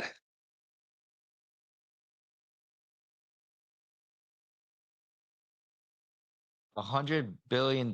That's how much custodial Bitcoin-backed lenders lost in 2022 alone. We decided to build a better solution, one that doesn't require you to give up self-custody, Lava Loans. Lava Loans is a non-custodial loan product that gives you cryptographic proof, not just legal or reputational assurances that your collateral is safe. Lava is the most secure way to borrow against Bitcoin. Try us out today.